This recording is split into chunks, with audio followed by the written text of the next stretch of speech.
You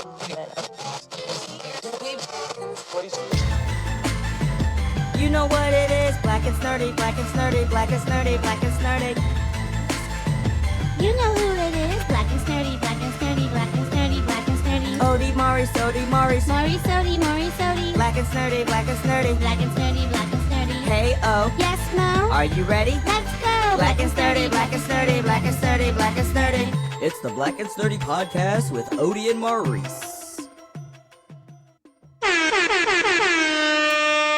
What up, everybody? This is Maurice, aka Kid Licorish. And I'm Ode. And we're here with another episode of the Black and Snerdy podcast, the only podcast where two sexy black nerds come together to give you the shit that you need.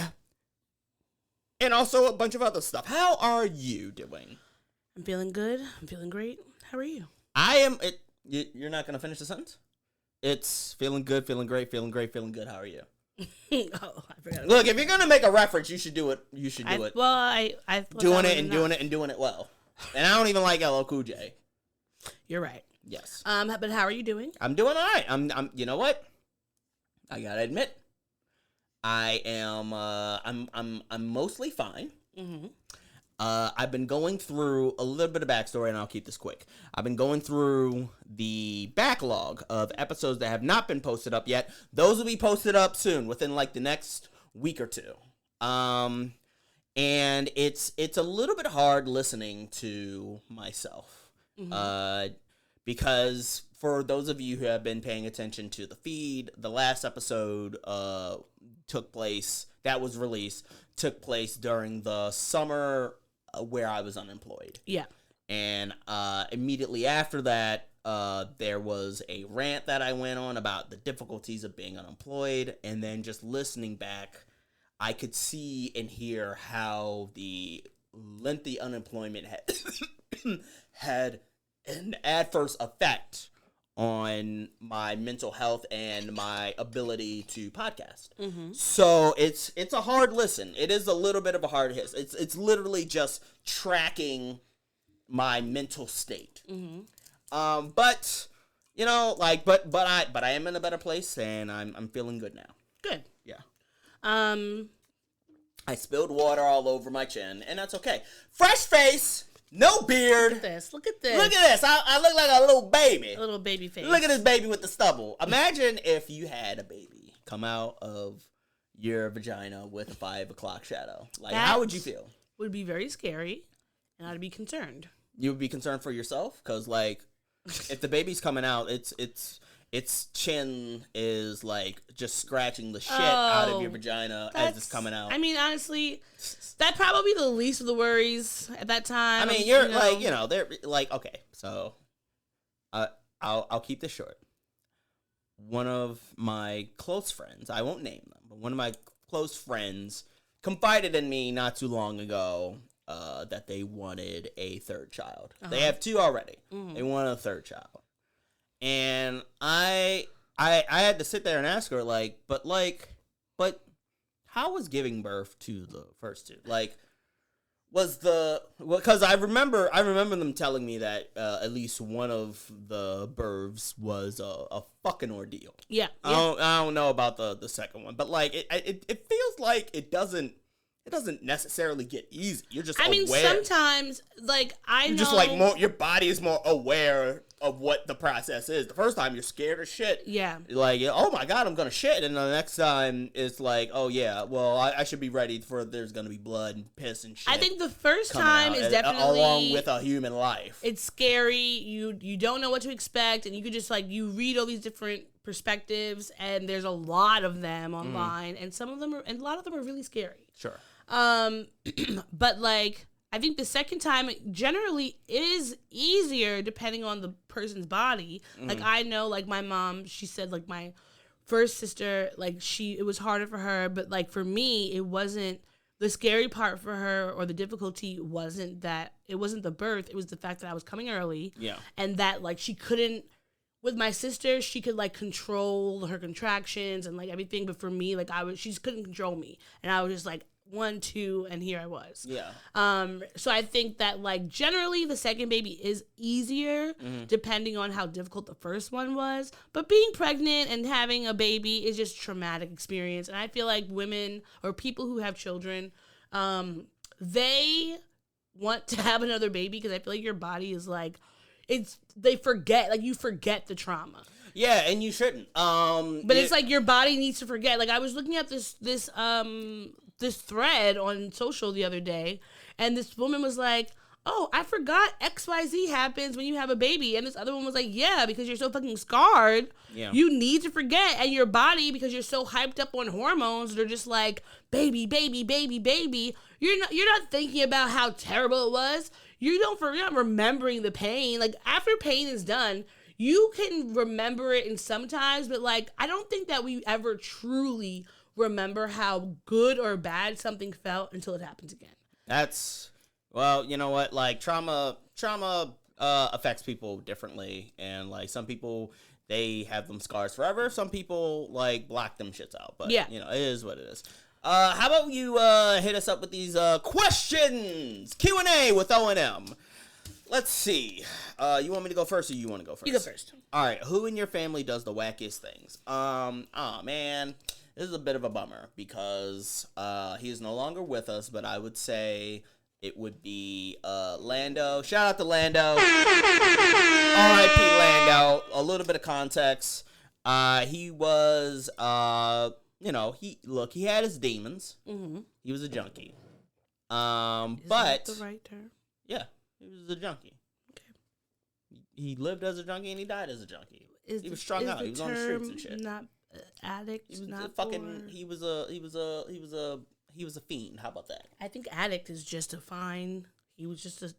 I mean, here's the thing. I say all this with love. I love my cousin. No, yeah, like, of course. I love the first. You know, actually, the funny thing is, like, to this day, I'm pretty sure he's actually my uncle, but I still refer to him as my cousin because I think my grandmother disowned him, but like it was one of those things where it's just like I don't recognize you as my son anymore.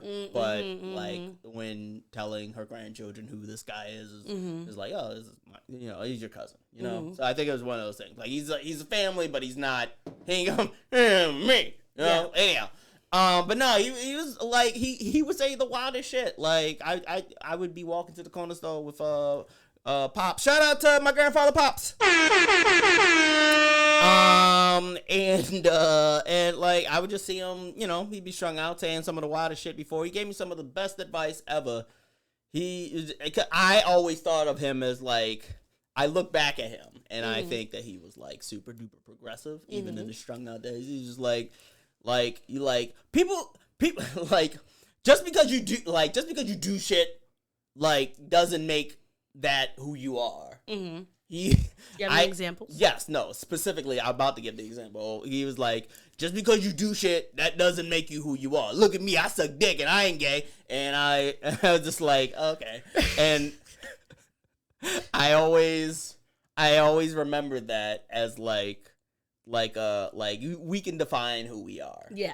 So shout out to you, Lando, wherever you are. Hopefully I see you on the other side. So. Rest in peace. Rest in peace. Yeah, rest in peace. I was gonna say rest in power, but I'm like, Why? No offense. I like nothing against addicts or junkies or fiends or anything like that, but like, I feel like if you had an addiction, it's weird to say rest in power. Why? Because you didn't have power over and your then addiction. Hopefully they will have the power that they were missing in the afterlife. And they will have. I feel like we should reserve the rest in power for like truly remarkable, powerful people. Everybody, there's tier systems. Rest in peace for everybody. Rest in power for truly remarkable people. I'm talking about like world people. You know what I mean? I'm going to disagree with you, but you know what? That's fine. It's your cousin, so you can say whatever you want. All right, yeah. Rest in peace. So when we first were talking about this, I said my auntie Meg, which I still believe is one of the wackiest people. But then I was thinking about it later, and I think it might be my uncle Cletus, mostly because that's Anthony's dad. Shout out to Anthony. The first eBay that I knew at Howard. The only eBay that I knew. In fact, no offense, I don't call him by that name. I call him eBay. It's weird. No, it's not. It is. It is not. Like, when we were at that wedding, I called him eBay. I was like, yo, what's up, eBay? Because so many other people have that name. No, but he... And he also had several brothers on campus at the same time. They're all going by the same last name. That's stupid. It's stupid. Yeah, brothers attending Howard Yes. during 2007, 2012? Yeah. Who else? Namdi and Okechukwu. He did not roll deep with his brothers when he was hanging around my house and doing haircuts. I'll put it that way. Doing haircuts. Yeah, he did. One of my I know, he fucked up my... One of my exes got mad because he cut his hair and he used... I don't know if he... eBay, you use the dirtiest fucking... You gotta clean those fucking clippers. You gave me the worst fucking fade. That shit dug into my skin and I was bleeding as hell. And then like, it's a testament to eBay's charm that, like, I still paid him. I was just like... Yeah. No one... He's like, it's supposed to be like that. I'm not doing his accent, but, like... He's like, it's supposed to be like that. I'm like, okay. He knows how to finagle. I mean, I bet I know. From what I hear, he does. Hey, not eBay. Okay, all right. Anyway, but my Uncle Cletus always... My confessions. Like, has so many shenanigans. Sure. And, like, ever since I was little, he was always the uncle who was doing some next thing. Name an example. Like, okay... he's the second oldest boy. Mm-hmm. And so if we're at like a family gathering, sure, or like anything, a wedding, birthday, whatever, he is going to find a way to create like a conversation. Let's just say that, a conversation. And it could be, so it could go either way of being like, just super electric and like joyful and all that, like a big debate like that. Or it could go another way where it's like turning into this like really hotly contested situation. He's a pot stirrer. He stirs the pot. He does, and it's on either side. And like, okay, for example, at my sister's wedding, he was the one leading the charge with my dad, like leading his other brothers to be following these young guys who are on the dance floor dancing with freaking bottles of beer on their head. And so here he comes with my dad and my uncle, and they're freaking dancing on the dance floor with bottles of beer on their head. These old-ass men. Just ridiculous. I mean, he sounds fun. No, he is. He's very fun. But I think I would say he's the wackiest of them, because I think he's the one that I think generally, if we have a family event, we're going to have a story surrounding him. Mm-hmm. So, right. I would say him, but I also still want to say my Auntie Meg, because she was the middle girl, or the second oldest girl. Super fiery, super, like, I'm doing what I want. Like, you do what you want when you poppin'. Traveling around the world and just, like, being a boss-ass bitch. And I always, like, looked up and appreciated that, so. Shout out to Auntie Meg. R.I.P. And Uncle Cletus. Yeah.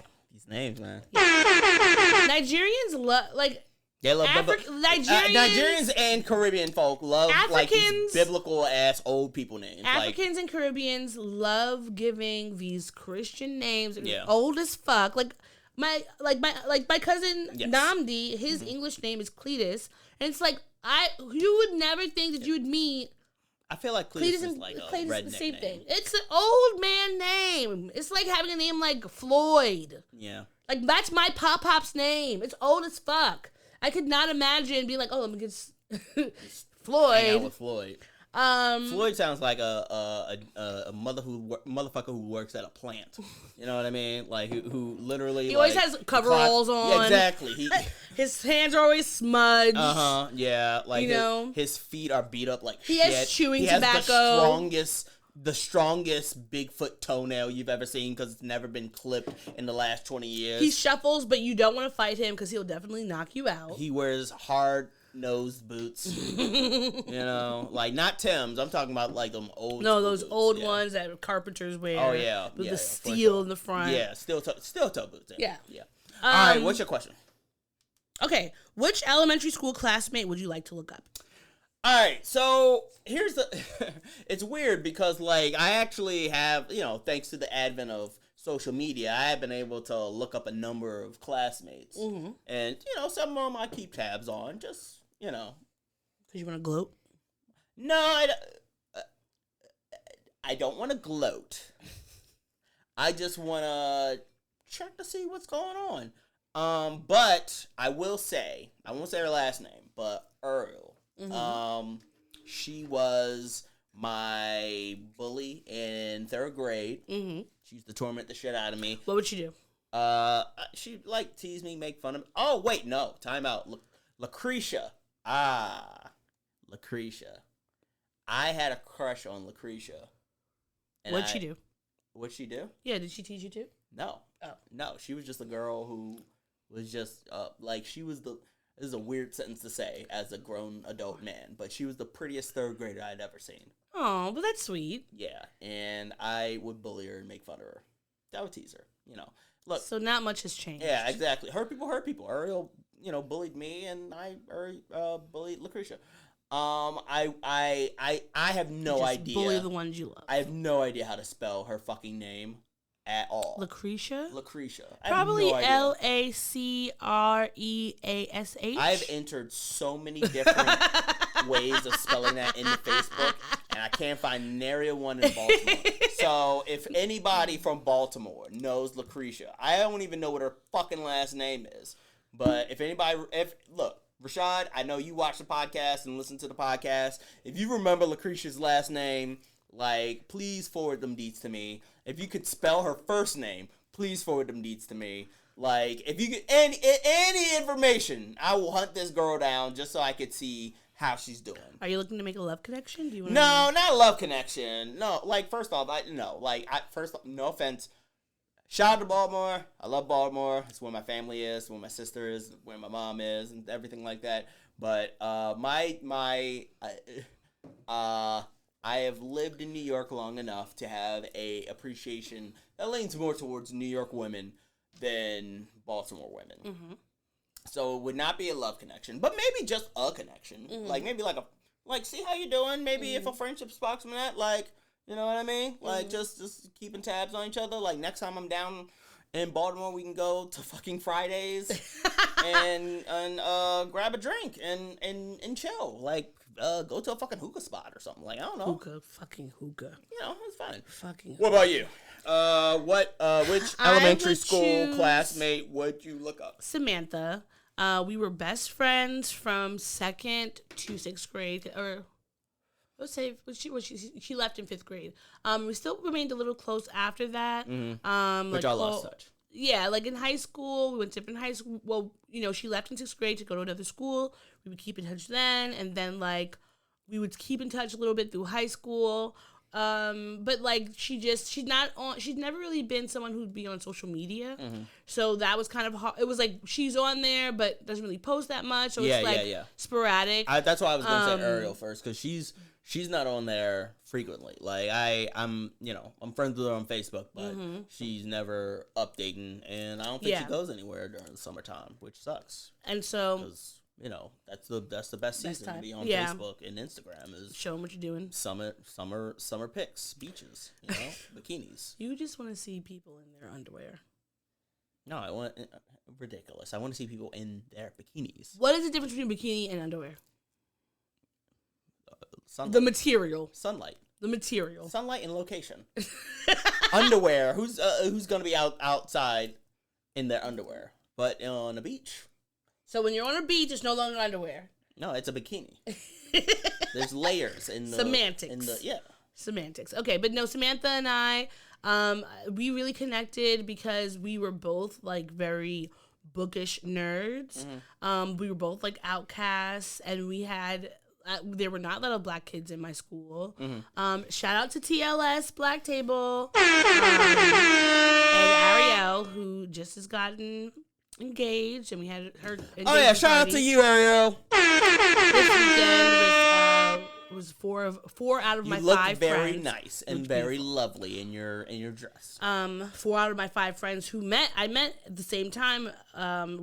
We still have kept in touch, which is great. But I would love to get to know her like now as an adult, because I feel like she definitely is someone who's exceeded expectations or actually met the expectations I always thought about her, because she was always very smart, and I loved having her in class to be able to go back and forth with, and like it's like, oh, what did you get on the test? Oh, like how did you study? And like going back and forth like that. And it was good. So that is who I would like to look up. Okay, sounds good. So that's our last question, right? Yes, that is our last question, which means it is time for our pop culture segment. All right. Got a number of announcements. We got a few announcements to start off with. So Channing Tatum and Zoe. What did I say? You said Tatum. No, I said Tatum. No, Tatum. What Tatum? You're saying Tatum. Tatum. I said that. No, you said Tatum. I didn't say that. Yes, you did. Well, Channing I wish I could Tatum and Zoe Kravitz are engaged after 2 years of being together. So congrats to y'all. Not at all. It was honestly forgot they were together. Yeah, honestly, completely forgot they were together. I remember hearing something about it before, but honestly, like, well, good for you. Happy go marriage. Magic Johnson has become a billionaire. He joins Michael Jordan, LeBron James, and Tiger Woods as the 4th athlete to earn billionaire status. Now, I'm reading this on ESPN. I think they might have meant black athlete, because there are other athletes that there's other status. like billionaire. There's other billionaires. Good for him in the League of Sports. All right, can you name the other 3 potential billionaire athletes? I said them: Michael Jordan, LeBron James, and Tiger Woods. Okay, that's exactly who I would name. Yeah, and then he has stake in 2.3% stake in Los Angeles I would have Dodgers. thought that he would have been a billionaire sooner, because he was like back in the day, like when I found out that he owned Starbucks or like had. He has Starbucks, the Magic Johnson Theaters. He's always had a lot of businesses, but I think he compared to like someone like LeBron, when you think of LeBron's came into the game at a great time. Yeah, he did. Where salaries jumped way up. Oh, for sure. Endorsement deals jumped way up. He has a school. He has all these things. So he's been able to move a lot differently and gain more. And then, of course, Tiger Woods, like, golf is a very expensive sport. Yes, it is. Which is geared towards more like a wealthy audience. So they generally make more. And Michael Jordan, of course, because he has the shoe line, all that. So it makes sense. But congratulations to him. And I hope that this is creating more black wealth for generations to come. He has several children, and this can then pass on to them. And now a big congratulations to Missy Elliott, because she became the first woman rapper to be inducted into the Rock and Roll Hall of Fame. They had the 2023. It's worth it, and you should work it. Exactly. She put her thing down, flipped it, and reversed it. So she performed that and a few other medleys at the end of the show. She performed "Get Your Freak On," "The Rain," "Super Duper Fly," "Work It," "Pass That Dutch," and "Lose Control." And sorry, Queen Latifah. Sorry, I'm doing some cleanup right now. Queen Latifah was the one who presented her with the award, and I want to say I think that Queen Latifah should also be in the Rock and Roll Hall of Fame. She should. Like, even UNITY. Queen Latifah did not, like, let's say her rap career. I'm sorry. Why is there "remember me" on the notes? Did you do that on purpose? No, I didn't. But yeah, that's in here. I'm deleting it. Yeah. Anyhow, continue.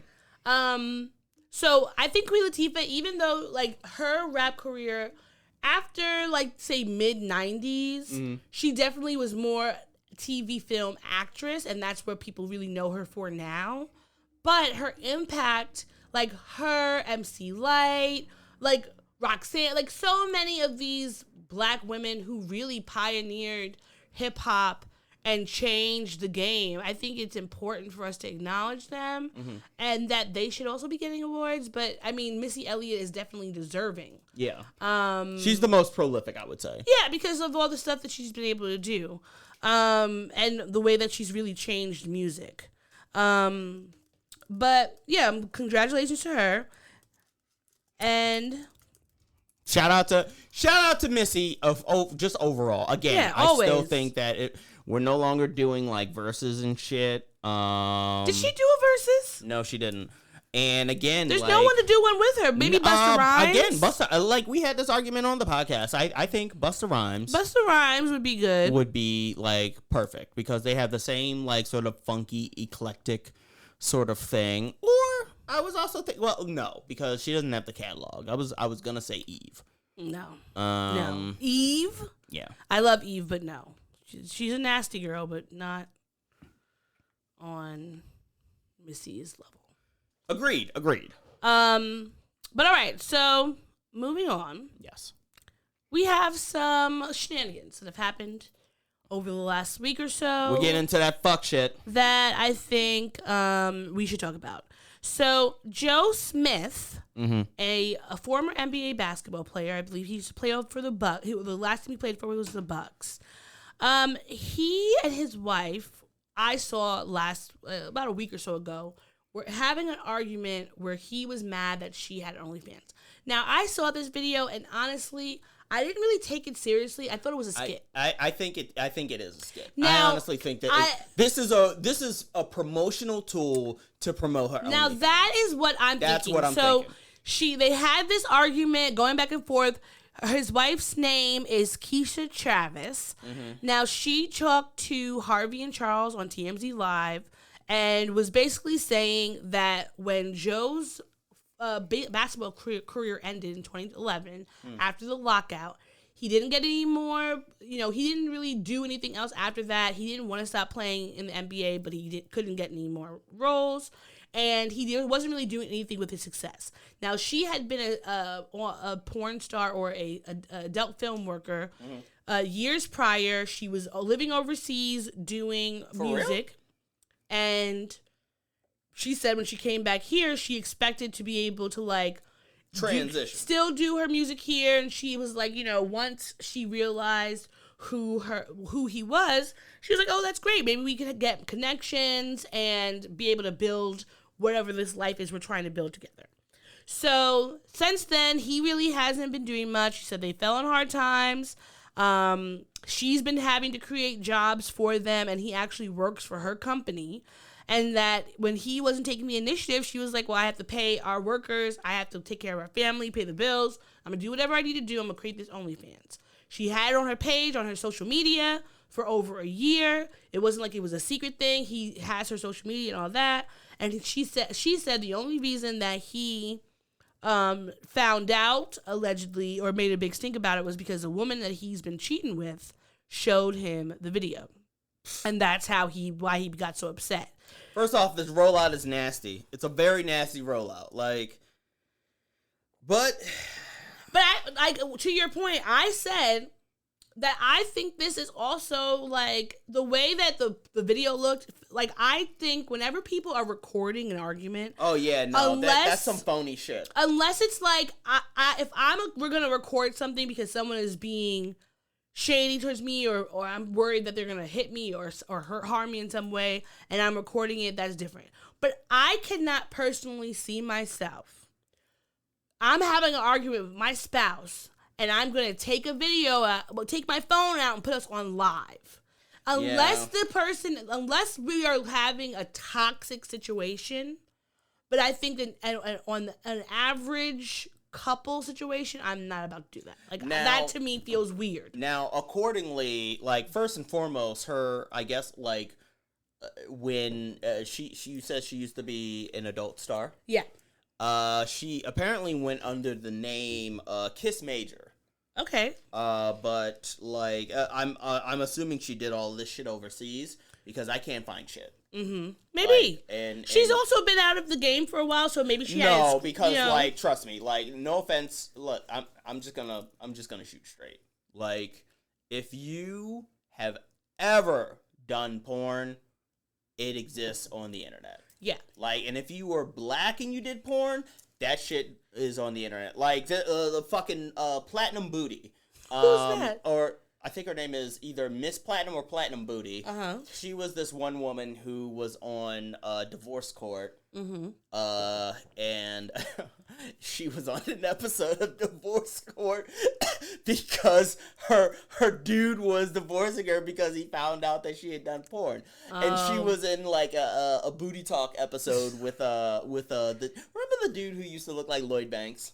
Oh, Pumper, Brian Pumper. Brian Pumper, yeah. Brian Pumper, wow, throwback. Yeah, that's a throwback, right? And oh, you know, God. her and literally, like, that was like what, early 2000s or some shit. Yeah. You could still find that particular video. I know, because like, you looked at it for it. Duh, like it's not that hard. Like fucking like Ebony Age, Jeannie Pepper, Purple Passion, fucking like all of these names, Monique, not the Monique, but the porn star. If anybody remembers the porn star Monique, she's the skinny black legendary porn star who used to make like the very specific faces, like like she was a legend. But like, and the point that I'm trying to make is that like if she was in the game and she was successful. Hey, yo, Rashad! I was just talking about you. Yo, do you hopefully you stay real quick. Do you remember Lucretia from elementary school? Message me if you remember her name, first and last name, because I have not been able to fucking find her. We just had a question about who in elementary school would you look up if you could, and for the life of me, I cannot spell this motherfucker's name. You remember? She had a little thing in her head. She wasn't like culturally weird or anything like that. It was just she had like a bit of a dent in her head. Yeah. How did she get a dent in her head? Yeah. Weirdly enough, because we were all watching South Park at the time, she got the nickname Stinky Poo. I don't know why. I didn't start that shit. Okay, thank you, bro. Thank you, I appreciate that. Yo, coming in fucking clutch. I appreciate that. But no, we're talking about Joe Smith's OnlyFans wife. Yeah. The point that I was initially trying to make is that like if she did shit, it must have been like maybe magazines or something. Yeah. Because like her stuff is nowhere to be found. Yeah. Like for free. Well, I can't find it. You can find Yvette Bova anywhere. You can find Yvette Bova. Do you know who Yvette Bova is? I don't know, but send me. Look up Yvette Bova. Everybody who's listening to this podcast at this moment, I'm gonna look her up right now. Just look up. Well, it's my laptop, so please use incognito mode. But look up Yvette Bova. Like even she exists. Like. Oh man, she's a bodybuilder. Shout out to Yvette. Oh, her. Okay. Yeah, shout out to Yvette Bova. But anyway, I think that this was a strategic plan to get more views. It's a rollout. It's definitely OnlyFans. This is how you create drama. It's a marketing scheme. For sure. I don't think this is a issue, and I don't think that he actually cares. He just wants his wife to make more money. Yeah, of course. Like, and honestly, like if my significant other was in OnlyFans, like first off, there's no way that I'm in a relationship with somebody who has a secret OnlyFans. Like that's some shit that needs to be discussed. Like, you know what I mean? Yeah. Like there's no way that I'm not finding this shit out. Two, like and this is what I was thinking. If my significant other has an OnlyFans, you better give me the login. Because no, seriously, I want to approve what is No, because like if you, it's one thing if like maybe you're doing it in a studio and shit, but if I'm looking at your video and I see like my fucking memorabilia, my fucking Howard University degree in the background, I'm gonna feel a type of way. Like I am gonna feel a type of way if like I look back there and it's like that's our Samsung TV that you're now put it, and she's doing solo work apparently. Like she's not drilling down. Yeah, which is like partners. it's not that big of a deal. Like the big deal is okay, she didn't have the conversation first, but it also wasn't a secret because it was on her social media. So that's why I think it's a scam. I mean, not a scam. That's why I think this is a scam. This is being played up because like if it was in her bio, you know, whatever. It wasn't hidden. Man, whatever. All right, what's next? Moving forward now. Flavor Flav. He did not send me a message at all. You better be drafting this shit, nigga. Flavor Flav, as you know him from Public Enemy. He was on damn it, what was that reality show TV show? Flavor of Love. No, yeah, Flavor of Love before The Surreal Life. The Surreal Life. Yeah. On the 29th of October, he performed the national anthem at the game between the Milwaukee Bucks and the Atlanta Hawks. And we just want to play just as part of it. Here we go. Y'all ready? Y'all ready for this? Here we go.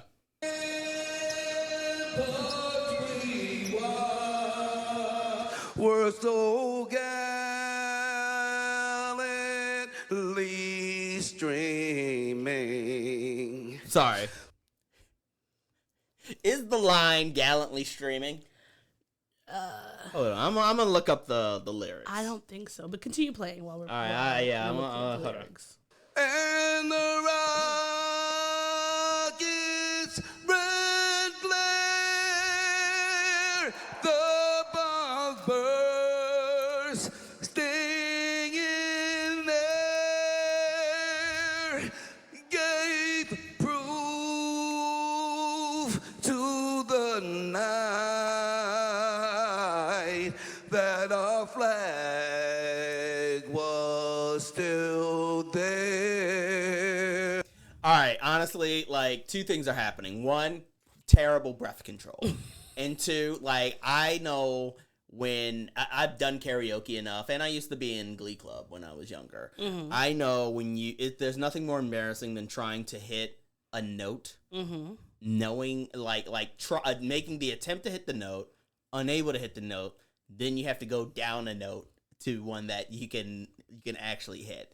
And that shit is, just rough. Oh, say, does that star spangled banner? He is breathing like his life depends on this shit. You know what He's I mean? Like, trying his hardest. With each word is a breath. Like, he is in. Listen to this. And yet wait.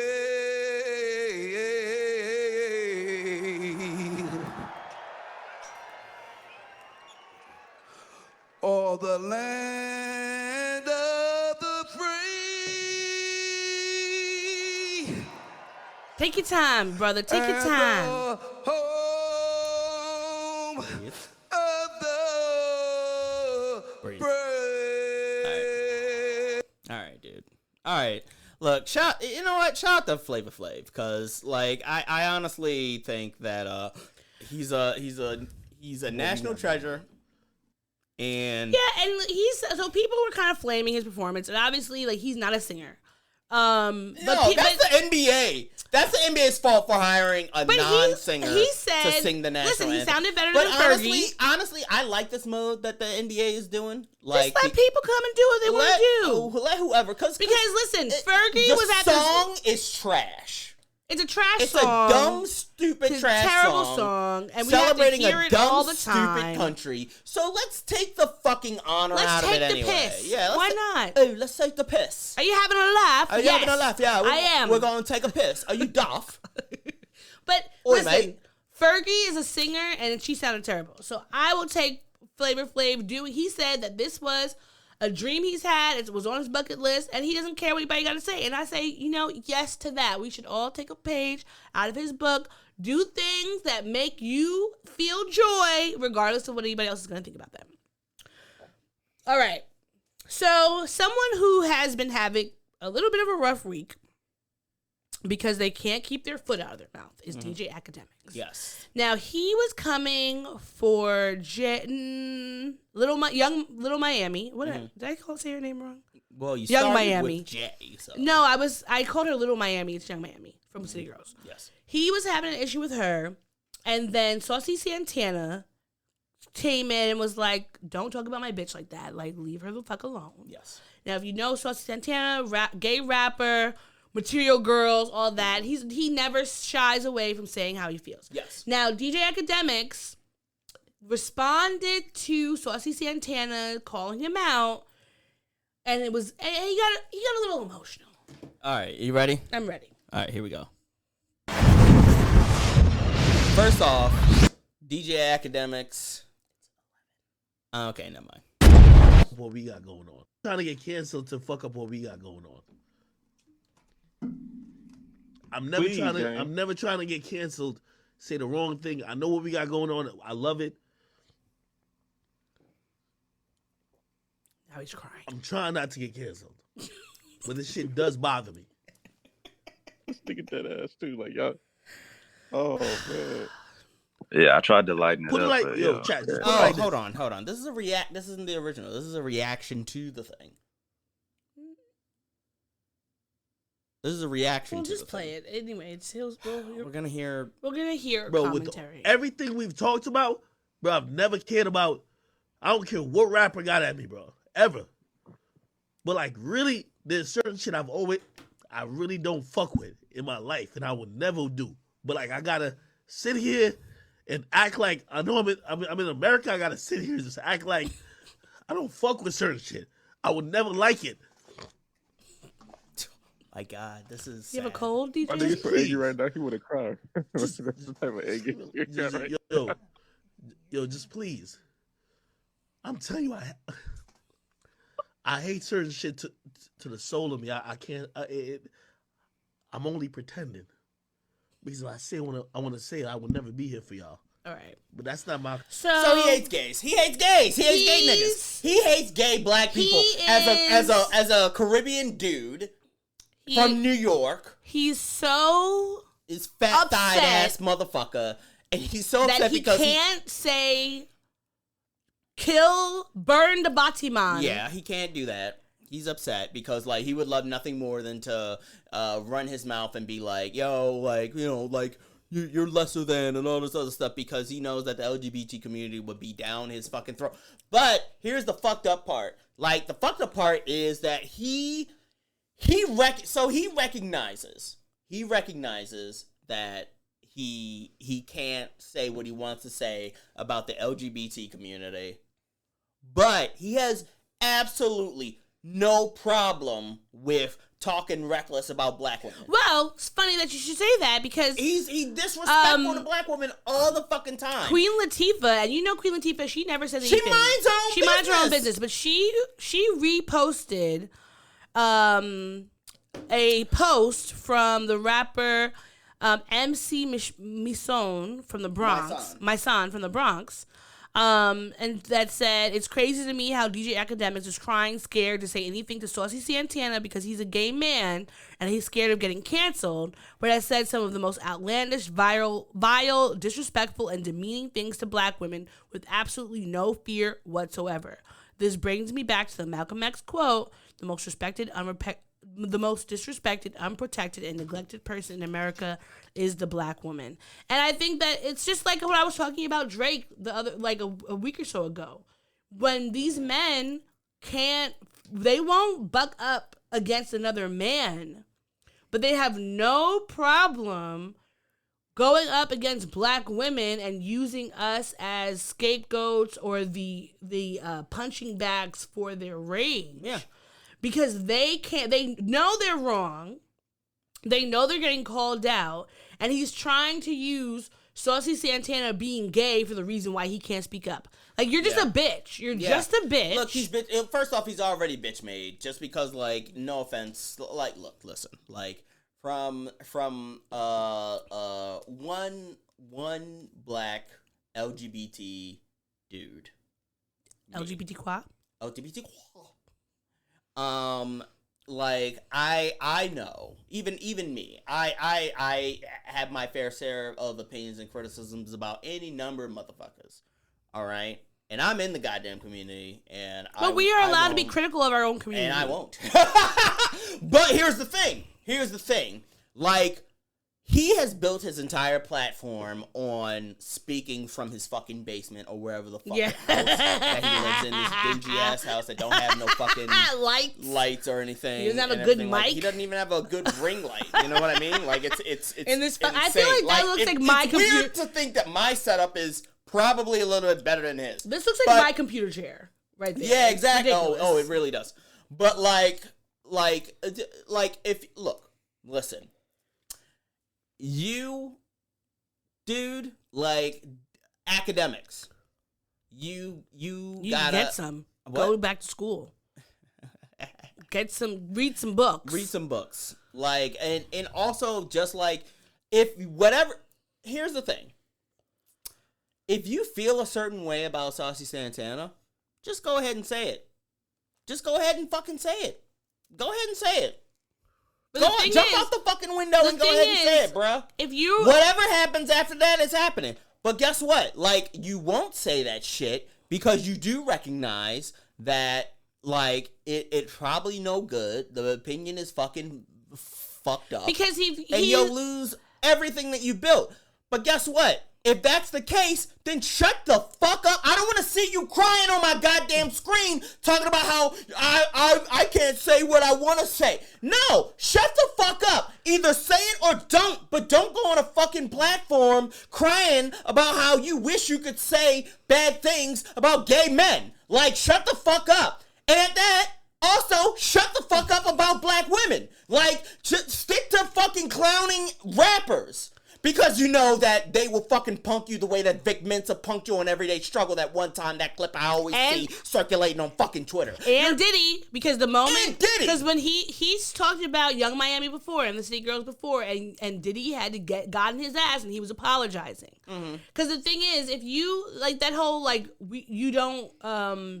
what is the term in comedy of, like, you don't punch up. You gotta punch up. Yeah, you don't punch up. Yeah. Not punch down. Yeah. Because he cannot talk about anybody else.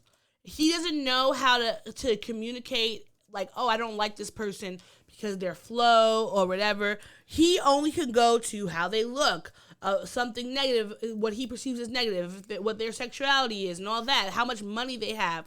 But he can't do something real. So he's now sad that he cannot slander folks.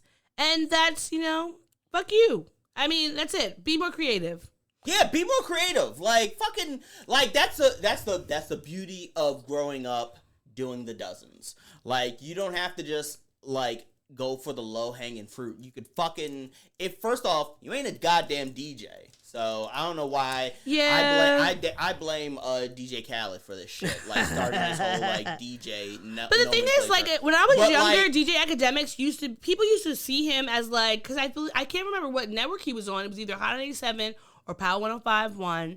And he was respected. He was a nerd, like, and I respected that. But then, like, he got too big for his fucking britches, ass thigh britches, and he decided that he was gonna report on fucking Chicago drill music shootings and murders and shit, and he's gonna talk reckless about fucking rappers and shit like that. Those motherfuckers will fuck you up. Like, this is why I don't, like, buck at, even, like, listen, even though I do not like LL Cool J, this is why I'll never, like, say on here that I hate LL Cool J or anything like that. Because, like, I know if LL Cool J came into my apartment right now, like, and licked his fucking lips, I would be like, here, borrow my chapstick, son. Like, you know what I mean? Like, I wouldn't. Vaseline. Yeah, I'm not gonna look, I'll fold like a fucking blanket. I'll fold like a goddamn napkin. I couldn't think of anything. Well, someone who needs to fold and beg for forgiveness is Partisan Fontaine. Because I don't know if you've heard it or if you've seen the video, but Meg Thee Stallion came out with a new song called Cobra.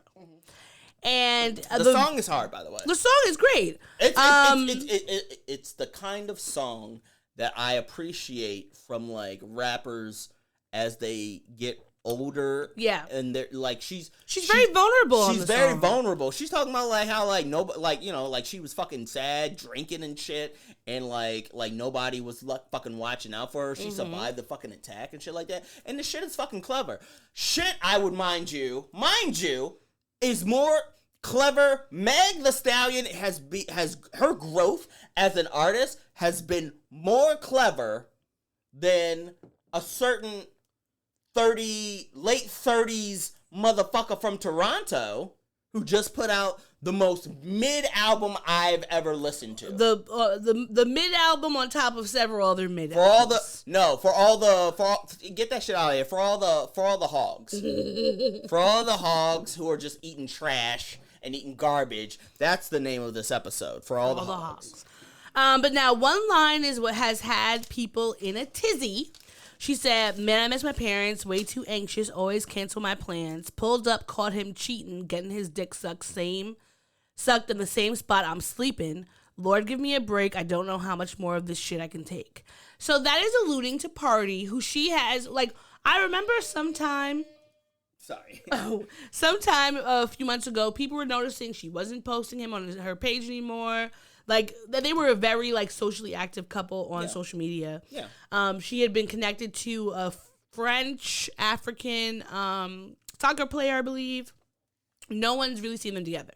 So there's been speculation that they broke up. But this is, like, confirming that they broke up and also that he was cheating on her. So people have admittedly been like, fuck you, Party, because this is the thing. Party I think that he's a great writer. The songs he's written for other people, great. His raps, all right. He hasn't done that much, but I thought of him as a rapper who was a little bit more conscious because of how he has spoken in the media about women and black women and feminism, etc.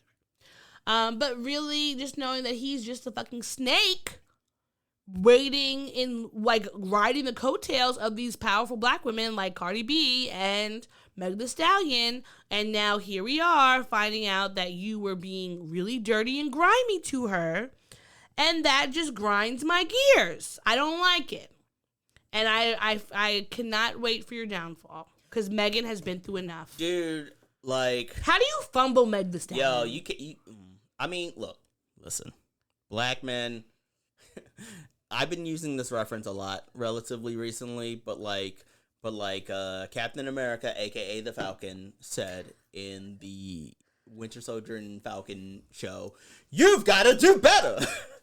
You do. Oh my God! Maybe I should just make that a drop. You do. I miss that. I miss saying that I should make things a drop. Take a drink if you're out there. You remember? Yeah. If I remember, I'm gonna write it down. I'm gonna write it down now. You gotta do better. Do better. All right. So speaking of doing better, so simple. There's this last few weeks, there's been 2 hot button issues that personally have been on my timeline. Sure. That I'm sure you've probably come across. Sure. One, Keith Lee, ex-MMA fighter and now like a food reviewer. Not to be confused with Keith Lee from the wrestler. Because if we were talking about him, obviously we would be basking in his glory. So, Keith Lee and AfroTech. And I want to talk about these things at the same time because they are both connected to Black-owned and operated businesses and ventures, etc. Let's start with Keith Lee. So Keith Lee has been doing a family food tour where he and his family, they go to different restaurants. I forgot there was lyrics. Sorry. I was just going to do the... hold on, wait. Hold on. Are we going to have to, like... Do we just have to talk a little bit over it before... No, if it's very short. Okay. It's all well, good. Keith Lee, he went to a few different places. He has been documenting his food, going to specifically Black-owned businesses because that is who he said he wants to promote.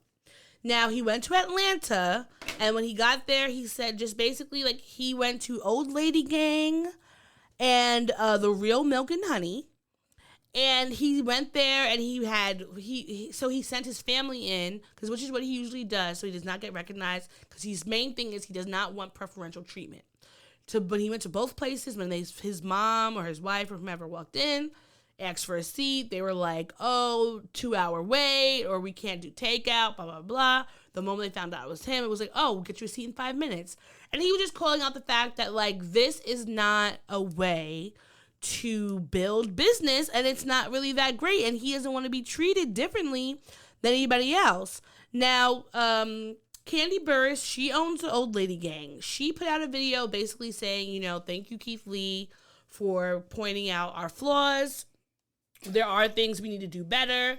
And see, this would be the perfect time to have you've got to do better. Yes. I'm going to see if I can find it. Anyhow. And so, but the Real Milk and Honey, they put out a video basically saying, like, who's Keith Lee? Like, he's a non-factor, and not taking the constructive criticism on either side. Now, I'm going to tell you,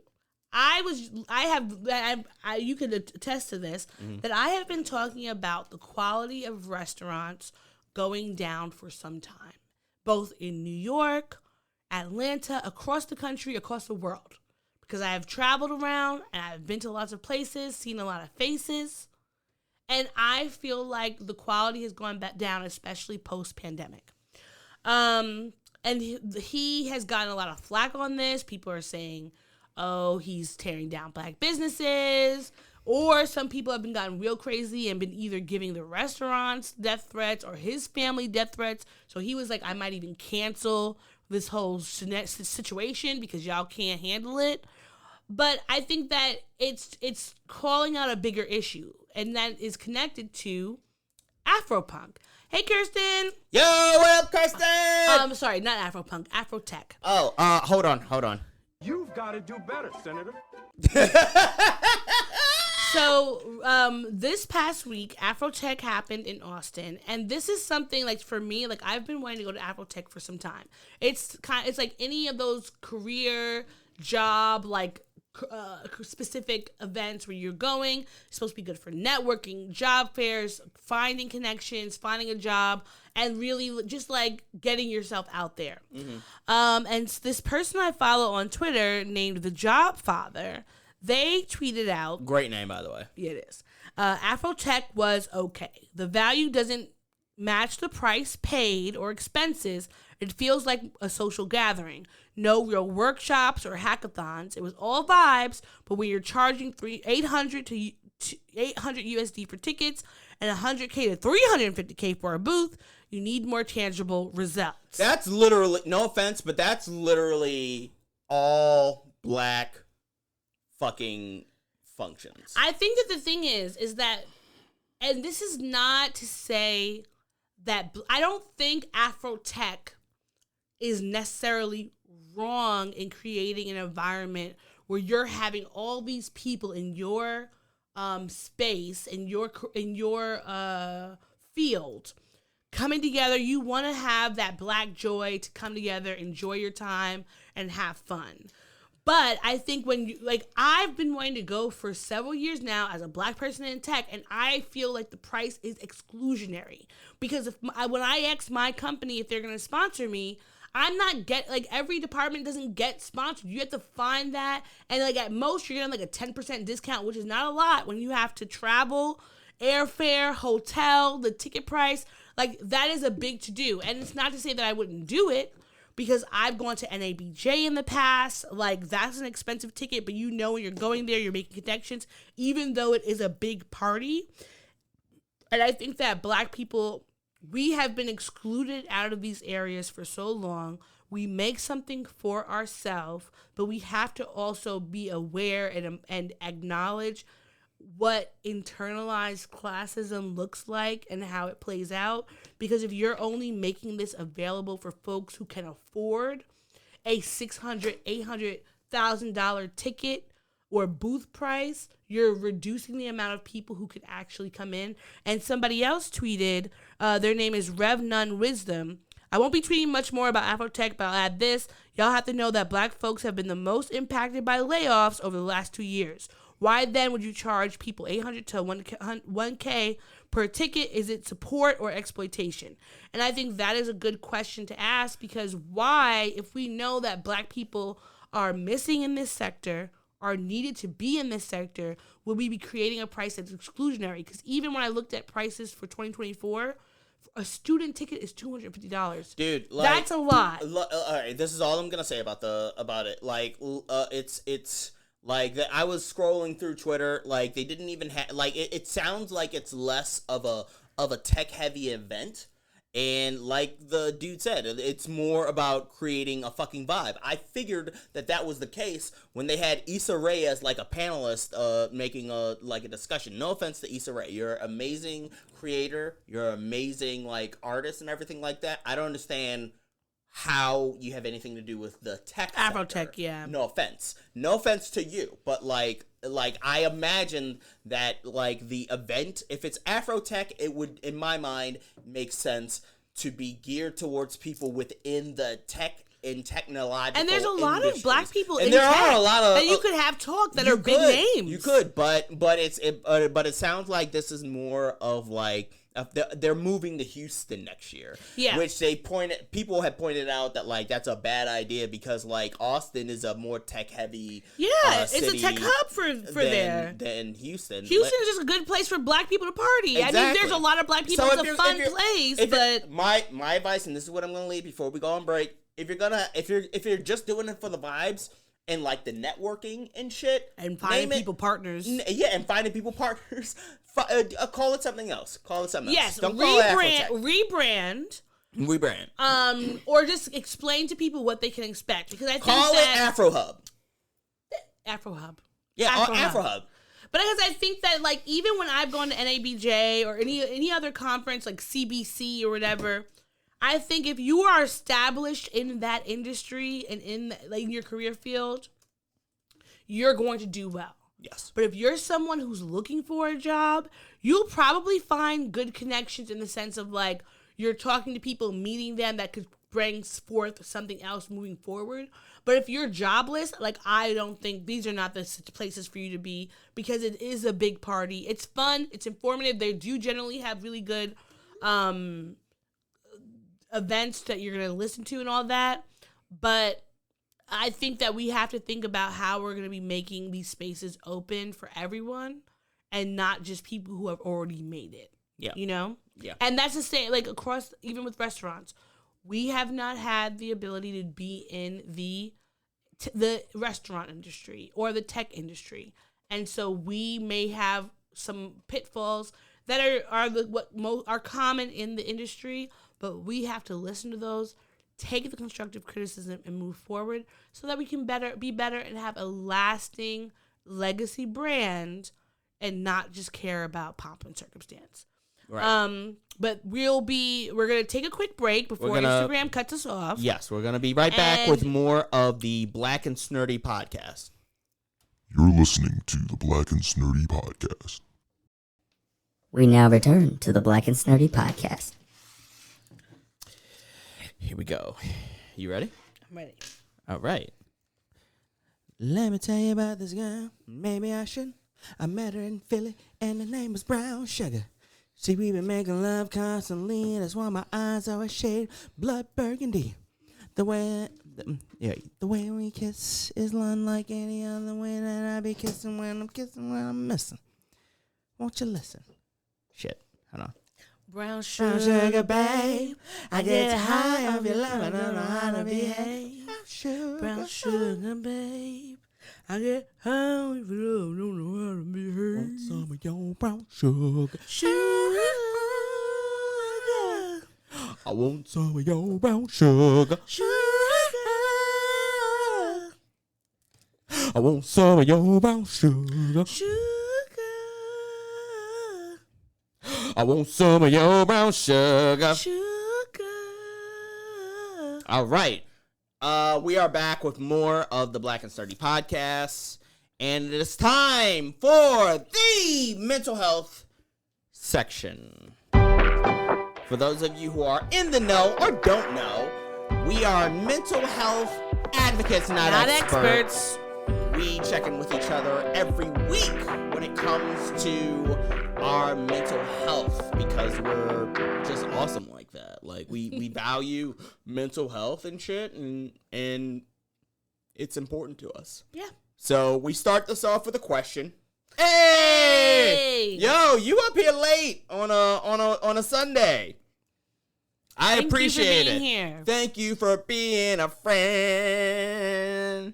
Travel down the road and back again. Your heart is true. You're a pal and a confidant. Boom, boom. And if you threw a party, no second verses, no second verses. Invited everyone you knew.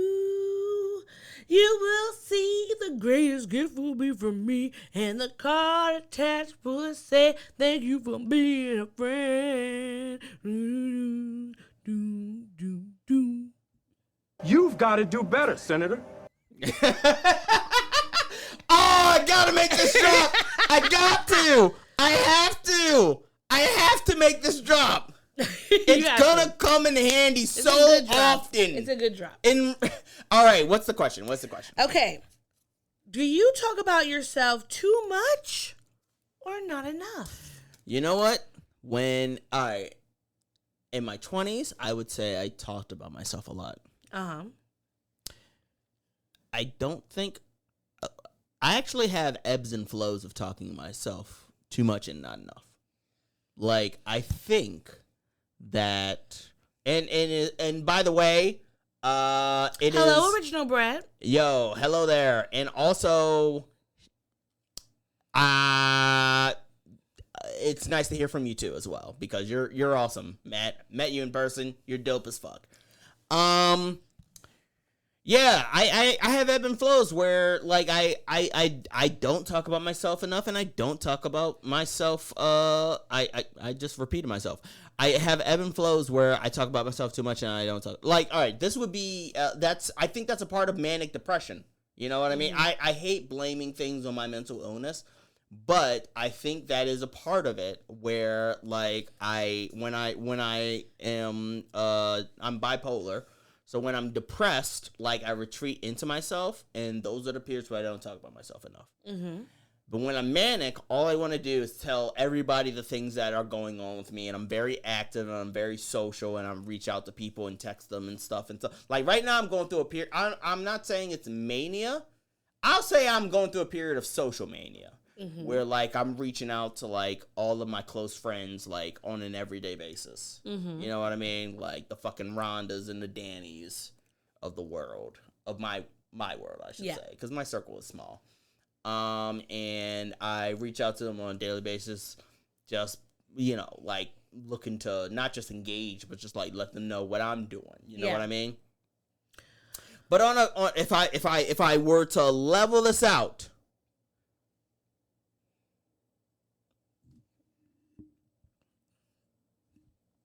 Okay, if I were to level this out, I would say on the regular, I don't talk about myself enough. Mm-hmm. I don't talk about myself enough. I like to leave an air of mystery. What's going on with him? Anyhow, what about you? You talk about your... I would say... I think I know. All right. I'm going to write it down. I'm going to text it. You're going to text it? No, all right. Text it. No, text it. How about this? I'm going to text you. Okay. And because I'm going to say something that's not about me first. I think that it is not a blaming something on your mental illness as much as it's an acknowledgement of how your mental illness is manifesting. Okay, you just tell me when to push send. I wrote it out. You're not going to see. Okay. So I think that recognizing how your bipolar, your mental health manifests is different than a blaming. Because I think it's like knowing that, like I could, like if I'm saying, yeah, I have time blindness, which is associated with my ADHD, which can make it difficult for me to recognize the amount of time it's going to take me to do something, and it's connected to lateness. It's not a blaming of. It's an acknowledgement of. I agree with you that there is a differentiation between blaming and acknowledgement. I do agree with you. I was just trying to make the distinction that I wasn't blaming my my bipolar on my thing. I just wanted to make that clear. Yeah, but I'm not a fan of blaming mental illness on behaviors because I feel like that dismisses accountability. So, like, for me, and I'm only speaking for myself, I don't like I have a very real mental illness, and I don't like even a perception of blaming my mental illness on my actions, because my actions are my actions. I have to take ownership and accountability of my actions. Yes, there's context behind those actions that might deal with my mental illness, and there's a component to that. But at the end of the day, I take the ownership of those actions, and that's my thing. So that's the whole reason why I was like, I'm not trying to blame or pass blame on that. That's all. That's all I was trying to say. That's all I was trying to say. I'm not, like I said, I'm not trying to throw shade or speak out of pocket or anything like that. Which is why I'm not making eye contact with you, because you've been staring at me this entire time with this. I'm not talking about. You're not being talked about. I didn't say you were talking about me. I was just no one's talking about you. I was just asking you a question. Trust me, no conversation need to be had after this podcast is over and we've stopped recording. I was just asking you a question because I was curious of what reason you would have to preface that on something, and if that that's a firm stance that I have. And I was going to ask if you feel like people when you, as you've talked about your mental illness and how it's impacted you, if you felt like people said like, oh, like don't blame that on this, or if you felt comfortable just sharing because sharing how your mental illness impacts you is not the same as blaming. However, folks can sometimes misinterpret a giving of context as this is a reason why, or not a reason. This is. I was just trying to be very. So I was just curious. I was just trying to be very clear with what my intent was. That's all. Okay. That's all it was. All right. What? Can you press pause? Pause on. The song. Yeah. Okay. So for me, all right. The question is: do you talk about yourself too much or not enough? I talk about myself too much, and I will say connected to my ADHD is oversharing.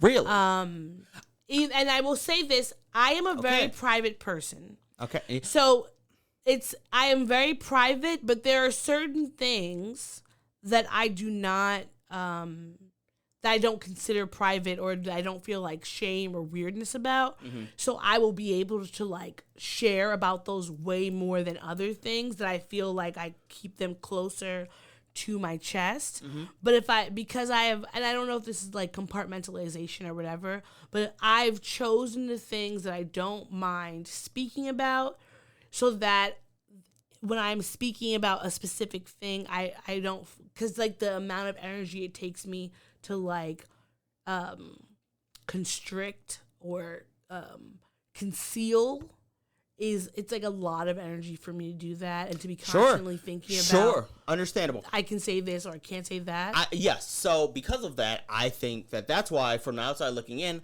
I think you don't share enough. Because you have that compartmentalization, and because like you pick, like I specifically feel as though, just outside looking in, you are aware that you overshare, so you overshare the most benign bullshit about you. Okay, no, this is a thing. But I don't think that's technically oversharing. I think it's just strategic. I think because you know yourself as an oversharer, you are working within the realms of your brain and yourself to only choose the most benign shit, which is why you shove your nephew walking into every goddamn person's face. It's a big accomplishment. I'm very It is a big I'm accomplishment. It is a big accomplishment. I will say though that there's a very big difference between oversharing of your personal life and the shit that's going. Okay, let me finish the thought because I hate that. There's a difference between oversharing and what you're doing. What you're doing is talk. I would say what you're doing is talking a lot. You just talk a lot. You don't overshare. You talk a lot. Well, you know what? You talk about a lot. You talk about a lot of surface level stuff. Yeah, and not. But you don't overshare. Yeah, I overshare. I have a problem with overshare. Not this past birthday. 2 birthdays ago, I got in trouble because I overshared a bunch of shit. Yeah, I spilled massive tea, and 3 people in my life were very mad at me, I'll say, for oversharing. Well, like, the thing is... But I overshare. It's like, growing up, if you think about who I am now, and you think of, like, me as an adult with ADHD. Yeah. And how I have now I have had to learn how to live within a world. I'm not saying it's a bad thing. I'm just saying it's strategic. And knowing, just because, pointing it out. Like, as a kid, I was always getting in trouble. Sure. For sharing things that I felt were very normal things to share. Like, this is just something happening in my life or that's going on. And so for me now, I am so unsure of what is appropriate versus what is not appropriate that I'm like, I've pinpointed things that I am allowed to share because of how I have perceived other people in social interactions. Sure. So I can share about these things. I can't share about others. Now, unless you're somebody who is very close to me, I am not going to share a lot. And even then, it is literally like therapy is the only reason why, like, therapy and also taking in constructive criticism from other people. Because a few years ago, I was doing this professional and personal development program.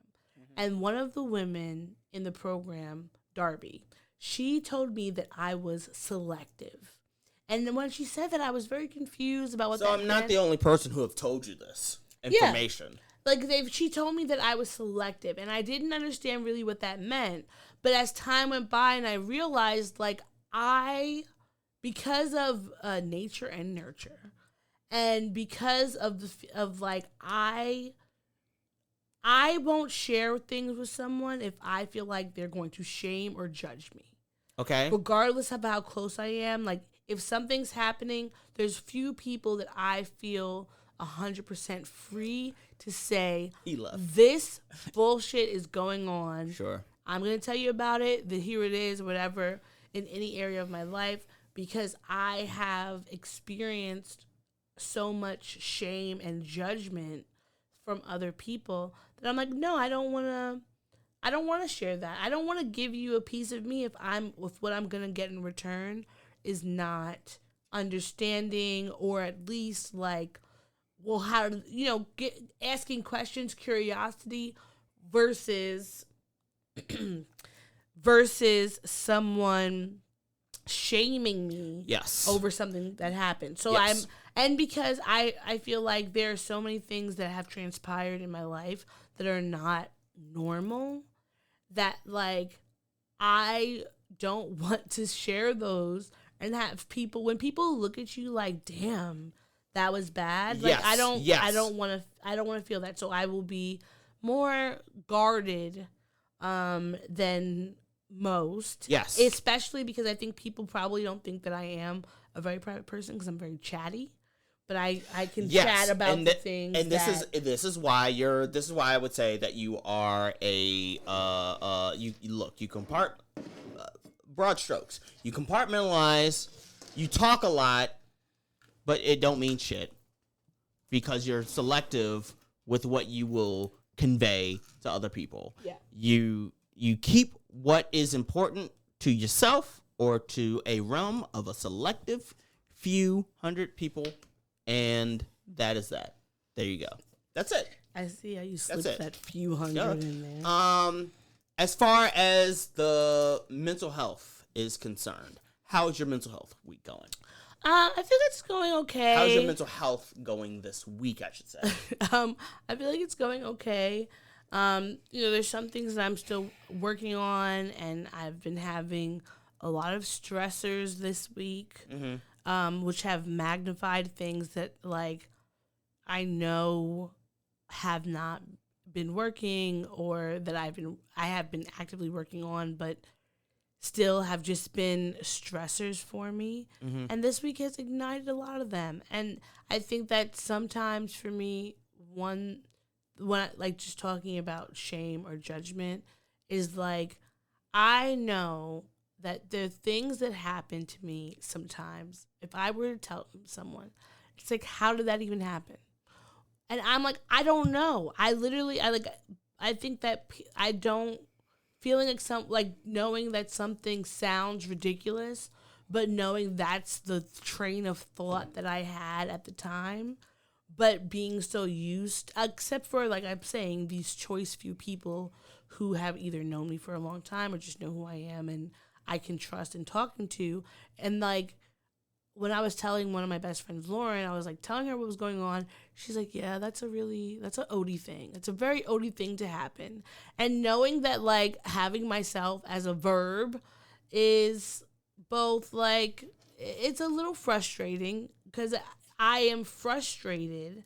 And I think that I get even more frustrated knowing that, like, some of the things happening are connected to things outside of my control, and having to be the one to have to, like, unmake them or fix them or whatever is frustrating to me, not because I feel like knowing that there are other people who have not had to have the same circumstances frustrates me, because I'm like, why do I have to learn things a harder way than others? To me, I feel like that's unnecessary, but it's like also like this is just the journey that I'm on. That, like, I have the hand that I was dealt in all these different aspects, and I just constantly have to play it the best way I can, but that still frustrates me to know that I have to do that and know that that's not everybody else's lot in life.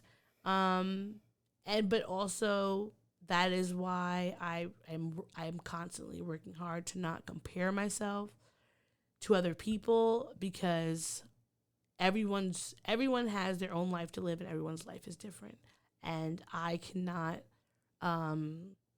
be like, oh, this person is this place and I'm here, or whatever the case may be, because we are different. We've had different journeys and different things that happened, and we have to be able to work through them the best way that we can. But I am frustrated that the things that I have to work on, some of them were preventable, and some of them were just neglectful, and others are just like a part of life.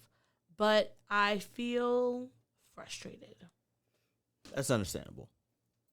I would say that that's a understandable thing. But, put that on the list of things to, work on, work out, work through with your therapist, in order to get to a place where you can find some level ground with that, I would say, Yeah, I mean, that's always on our to-do list. Yeah. As far as me is concerned, mental health wise, like, I'll put it this way. I've been moving through a fog that has lasted the majority of the year. It's no secret to anybody who's been paying attention to this podcast. I've been unemployed for the majority of the year. And then I wasn't unemployed. But underemployed. I was underemployed, and then I was employed, and now I'm about to be super employed. And the fog of that is slowly lifting, but I'm preparing myself for the rigors that will come with the next opportunity that I have. So there's this transition that my mental state is going through where I no longer care about my current place of employment, but I'm also preparing myself for the very real, very legit bureaucracy that I'm going to have to deal with on a day-to-day basis in order to be a six-figure nigga. Like, it's a lot to have to mentally prepare myself for. Yeah. So that's what I'm going into. That's what I'm dealing with. That's what is happening with me. And I would honestly say that, like, I don't think a lot of people talk about this, but, like, or maybe they do and I haven't been heard. But, like, when you get into a new position or, like, something that's puts you in a new bracket or whatever, it is very stressful. There's an adjustment period to it. Yeah, it's very stressful because there's more responsibilities, there's more expectation, there's more bureaucracy, there's more. Well, there's just more of everything. Well, like look, if the new job was the same figure, but the level of responsibility was the same as my previous employment, that would be great because, no offense, but when I was working at that clothing company, the other one, not the current one, it turns out I actually could do so much with less. Like, my weight carried so much that I could actually just put in minimum effort. Mm-hmm. This next one, I get the feeling that I'm going to have to put in maximum effort. Yeah. For a thing that I literally do not care about. And when I don't care about something, it is a chore to have to deal with. So I think just also, like, getting to a certain place, once you get to that place, you don't have to go back. You never want to have to go backwards. Exactly. So, like, that's why I have to put in maximum effort, because I don't want to go back. And I want to maintain, but, like, it's never a question of whether I can fulfill and live up to the responsibilities that have been granted to me. I don't have imposter syndrome.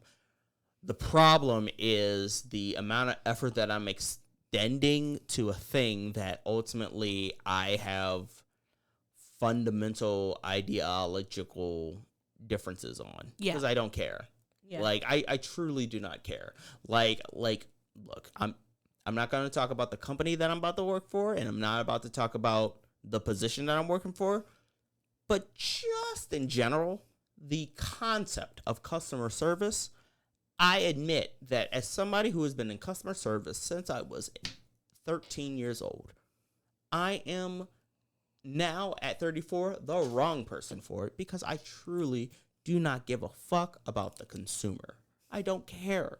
It is America. It is capitalism. It is literally like you are forking over your money towards some organization or some company who literally does not give a fuck about you. And now I'm in a position, not being specific about what that position is, but any customer service position, no matter where you are, if you're in the fucking front lines as entry-level agent, or if you're middle management, or if you're director, like, your goal is to create this idea of appeasement to the consumer.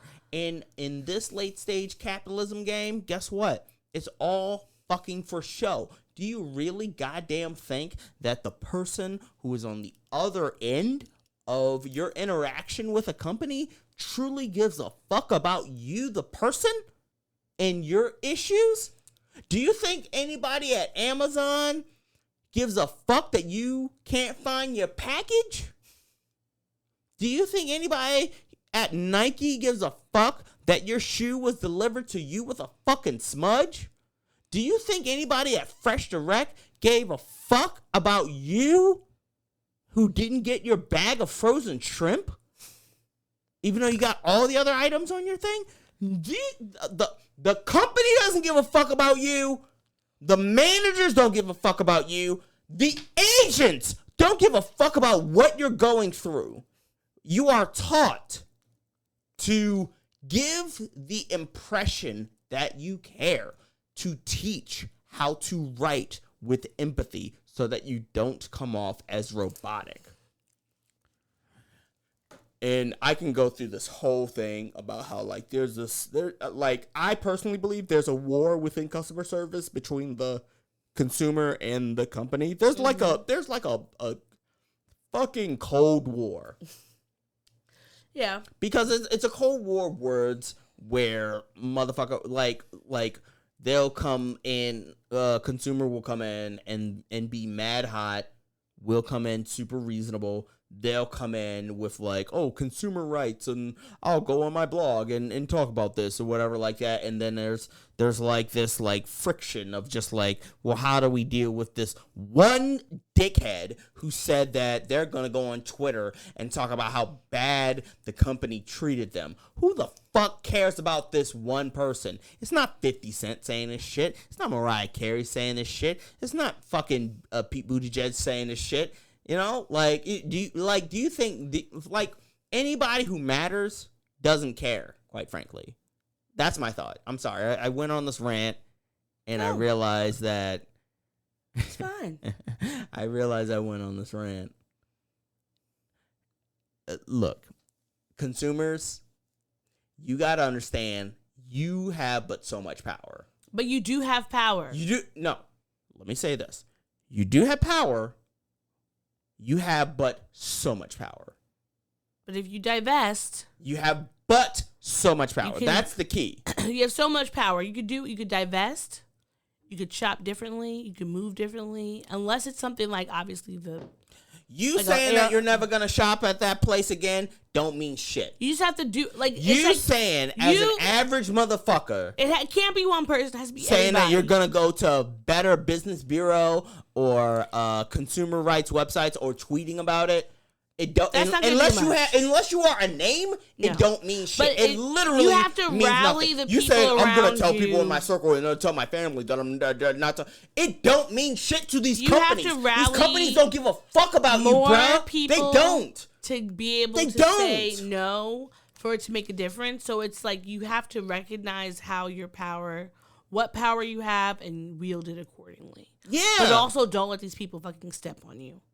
I'm not saying let people motherfucking tap on you. I'm saying that like you don't have unless you have power, you don't have power. Well, no, that's what I mean. Like it's like that's just what it is. Like right now, there are plenty of people who are divesting and boycotting certain brands, and it's like when you start looking at it, you're like, damn, everybody. It's so hard to divest your money from a place to actually make them feel it. It is, yeah. Because so many things are connected, and there's just so many overlap. There are 37. If you don't have power, you don't have power. That's just what it is. And so that is a thing where you just have to think about how can I collect my power appropriately and use it in the best place that I can. Yeah. To make enough change. And then the other thing is like if at that point you're like I'm going to, because I had this bad interaction with this company, I'm going to devote my time to taking them to task. Then you have to look in the mirror and ask yourself like, what are you doing? Like I'm gonna unless start, you have a big followers. Unless you have a lot of followers. If you have power, then you only have 1,400 followers, it's no point. If you ain't got shit, then there's no point. Yeah. All right. It really is. Find something else. Write some other energy or something or whatever, but try something else. Try something else, man. Like it's just not part. All right, whatever. We can move on. We can move on to the things. We can move on to the things that made us angry. No, we about mental health. We're talking about mental health right now.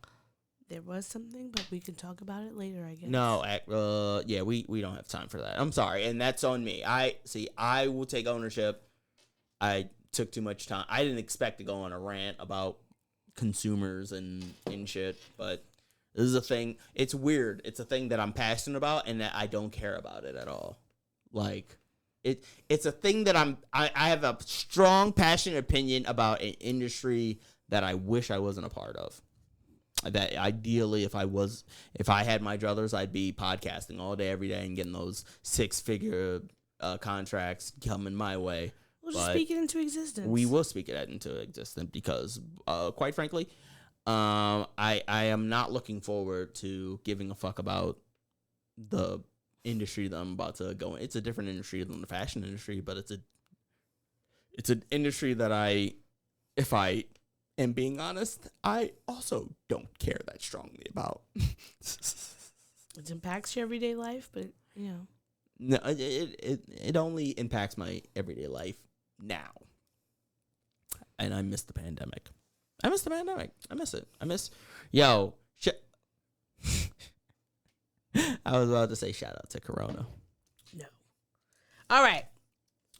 So are you ready? Yes. Let us get into the subject that made us. Let us get into the. Ooh. All right. I'm feeling a little saucy. Call me Saucy Santana. Because I'm slipping with my verbiage. Let's get into the things that made us mad this week. Bringing it. What? We griping. We're not griping anywhere else. We griping. This safe space for us to share. We griping. We ain't griping anywhere else. We griping. Shout out to you, Matt, for sticking with us this entire time because I wouldn't know. You could comment on some stuff on the Instagram. That way I know that you're like still like there. You know what I mean? Anyhow, I'm not complaining. That's not a shot and that's not a complaint. I just like I looked up at the thing, I saw that you were there. I'm like, you know what? That's awesome. Like I love to see it. I love to see it. And you're hanging in there with us. We won't be long. So, do you want to go first or should I? You go first. Okay. All right, so this past week there was a shooting at Flatbush Gardens. A man shot and killed. Okay, so here. And you are listening. That's great. All right, here's the thing.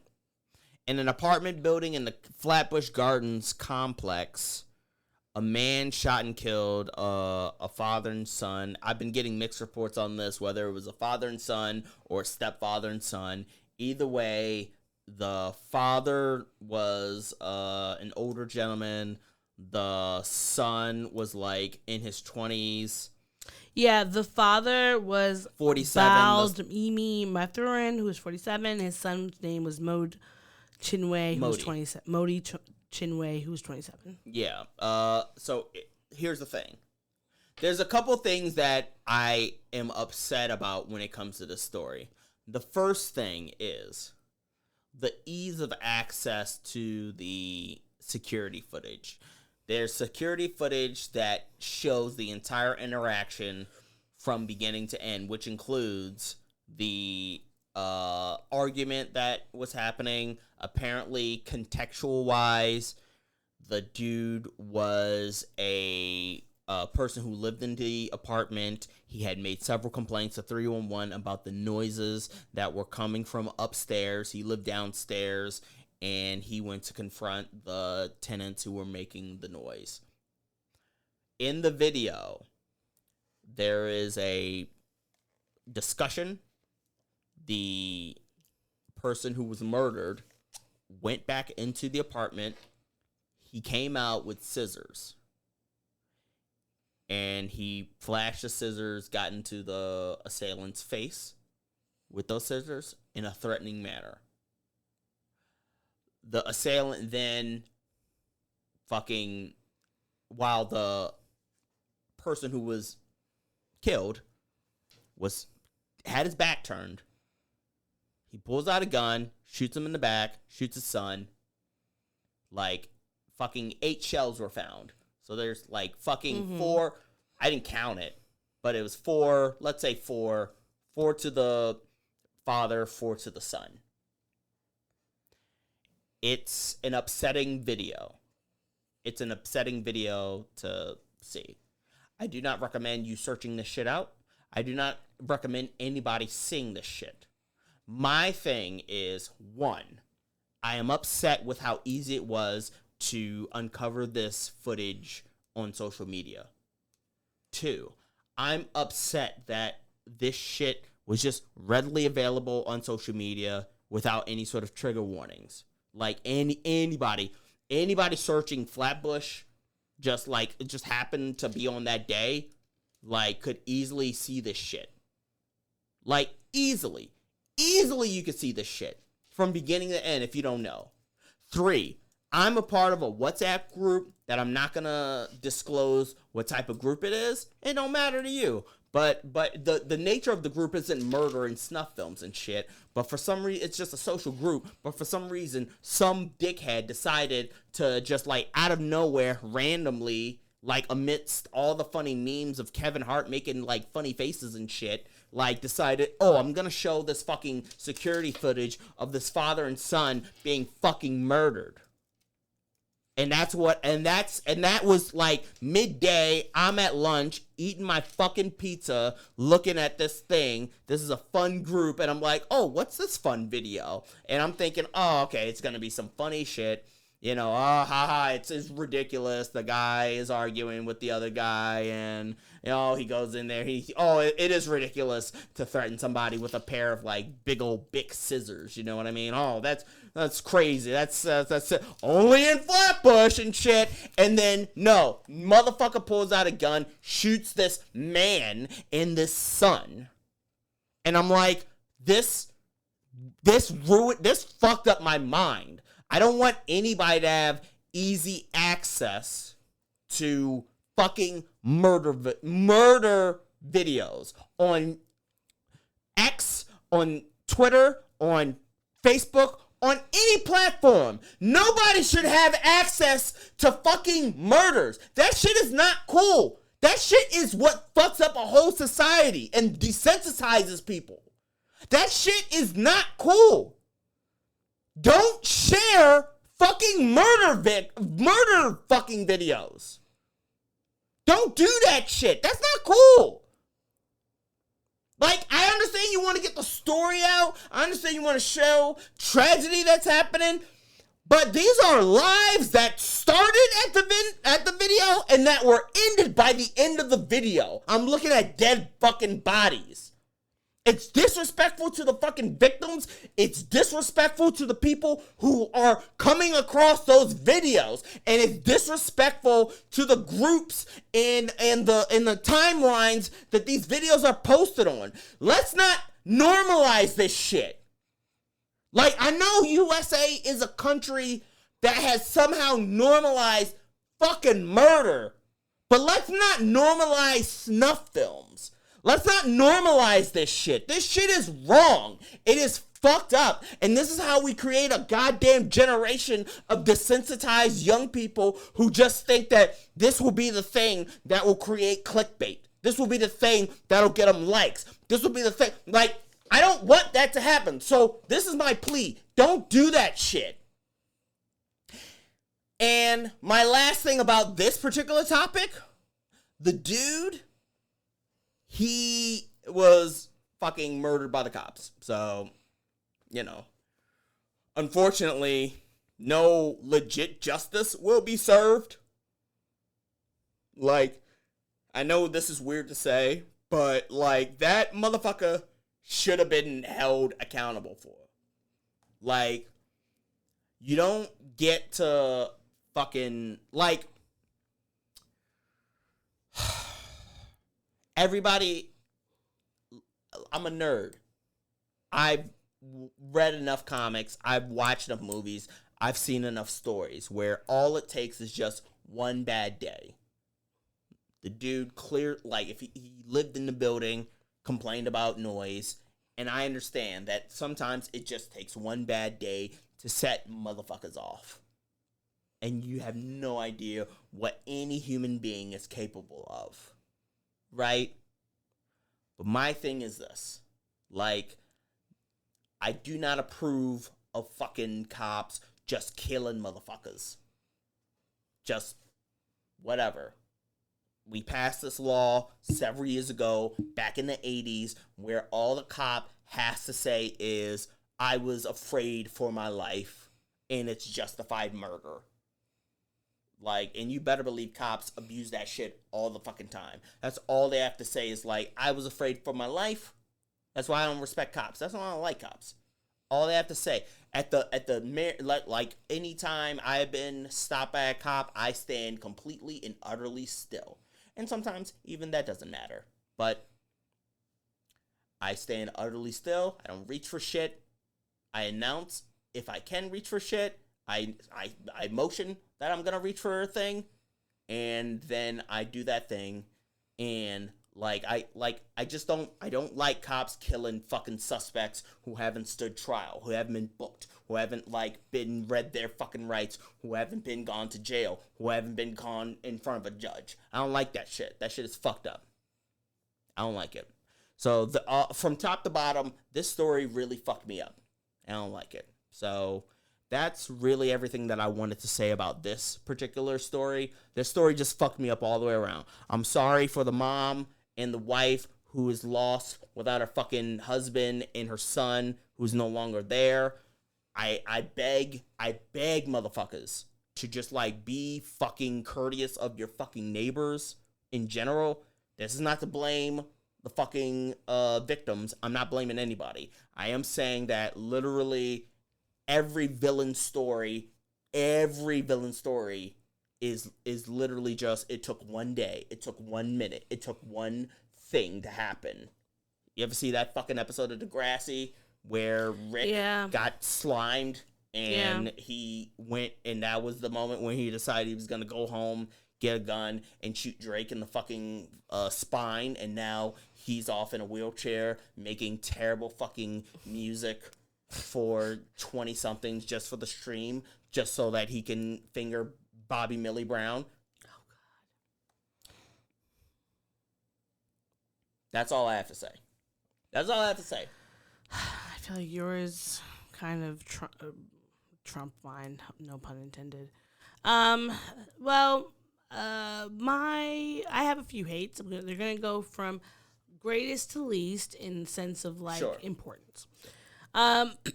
So in Alabama, there was a pastor and mayor named F.L. Bubba Copeland. Bubba. Of course. Bubba. He was the mayor of Smith Station and the pastor at First Baptist Church in Phoenix City. He apparently shot himself in front of police during a welfare check last week.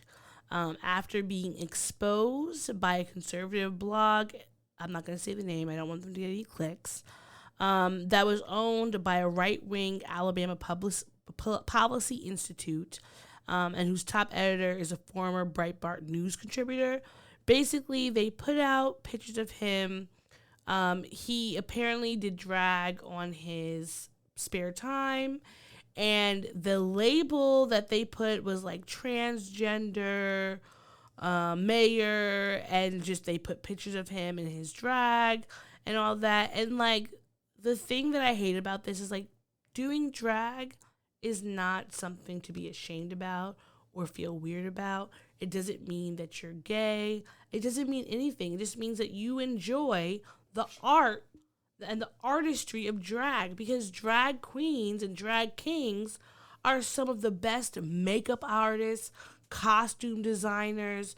When you think about theater, they are the epitome of that. It has literally nothing to do with their sexual orientation, but then also, even if it did, that should not matter. And that this person felt so scared and ashamed and worried about how this was going to impact his life, that he would kill himself is very sad. And them knowing that this could have possibly been a outcome, I feel like there's a lack of humanity and regard for humanity that we are seeing in both in America and abroad. and we could see that in our everyday news and timelines, and that how people are just being so nonchalant and laissez-faire about other people, especially when they view those other people as less than. So I'm a little surprised that this is the route that you wanted to go with this, mainly because like I did, like when you sent this to me, I did research on the dude. He was a MAGA supporter, and he was very outspoken against LGBT shit. Now this is the thing. He's a conservative dude who used his platform against LGBT shit. He apparently would speak at churches and was like a pray the gay away nigga. No offense. These are things that we know happen in the queer community. We are aware of this all the time, but it does not, for me, make it right.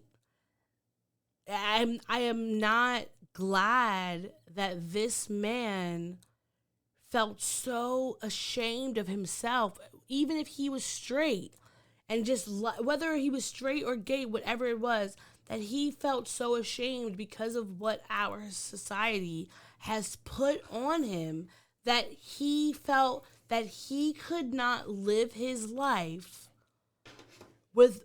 after being outed, that he had to murder himself.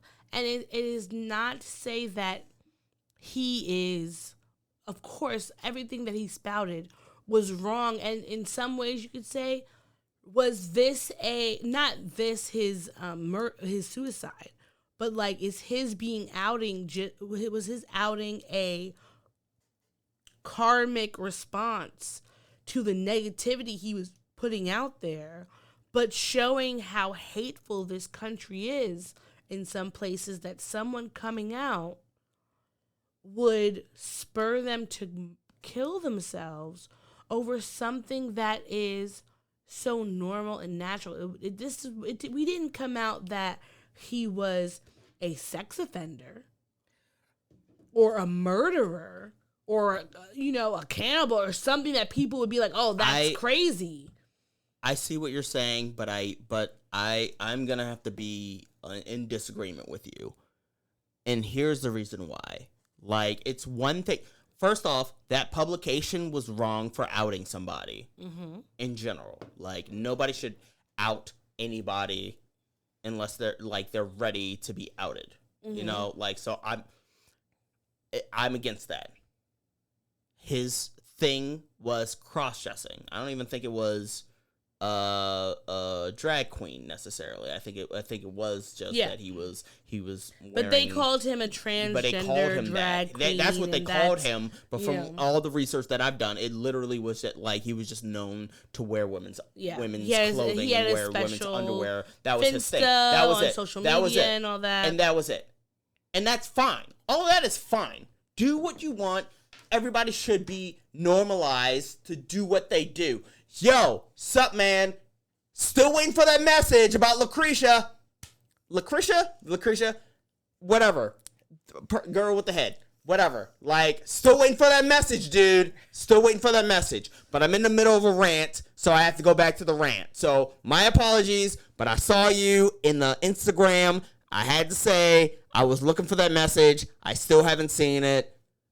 Please let me know if you have a link to her page. You sent it to Black and Snerdy. Okay. We're friends. We're friends on. Finish your rant. All right. I will go back to this rant. We, context, long story short, an Alabama mayor. Yes. An Alabama mayor. Pastor.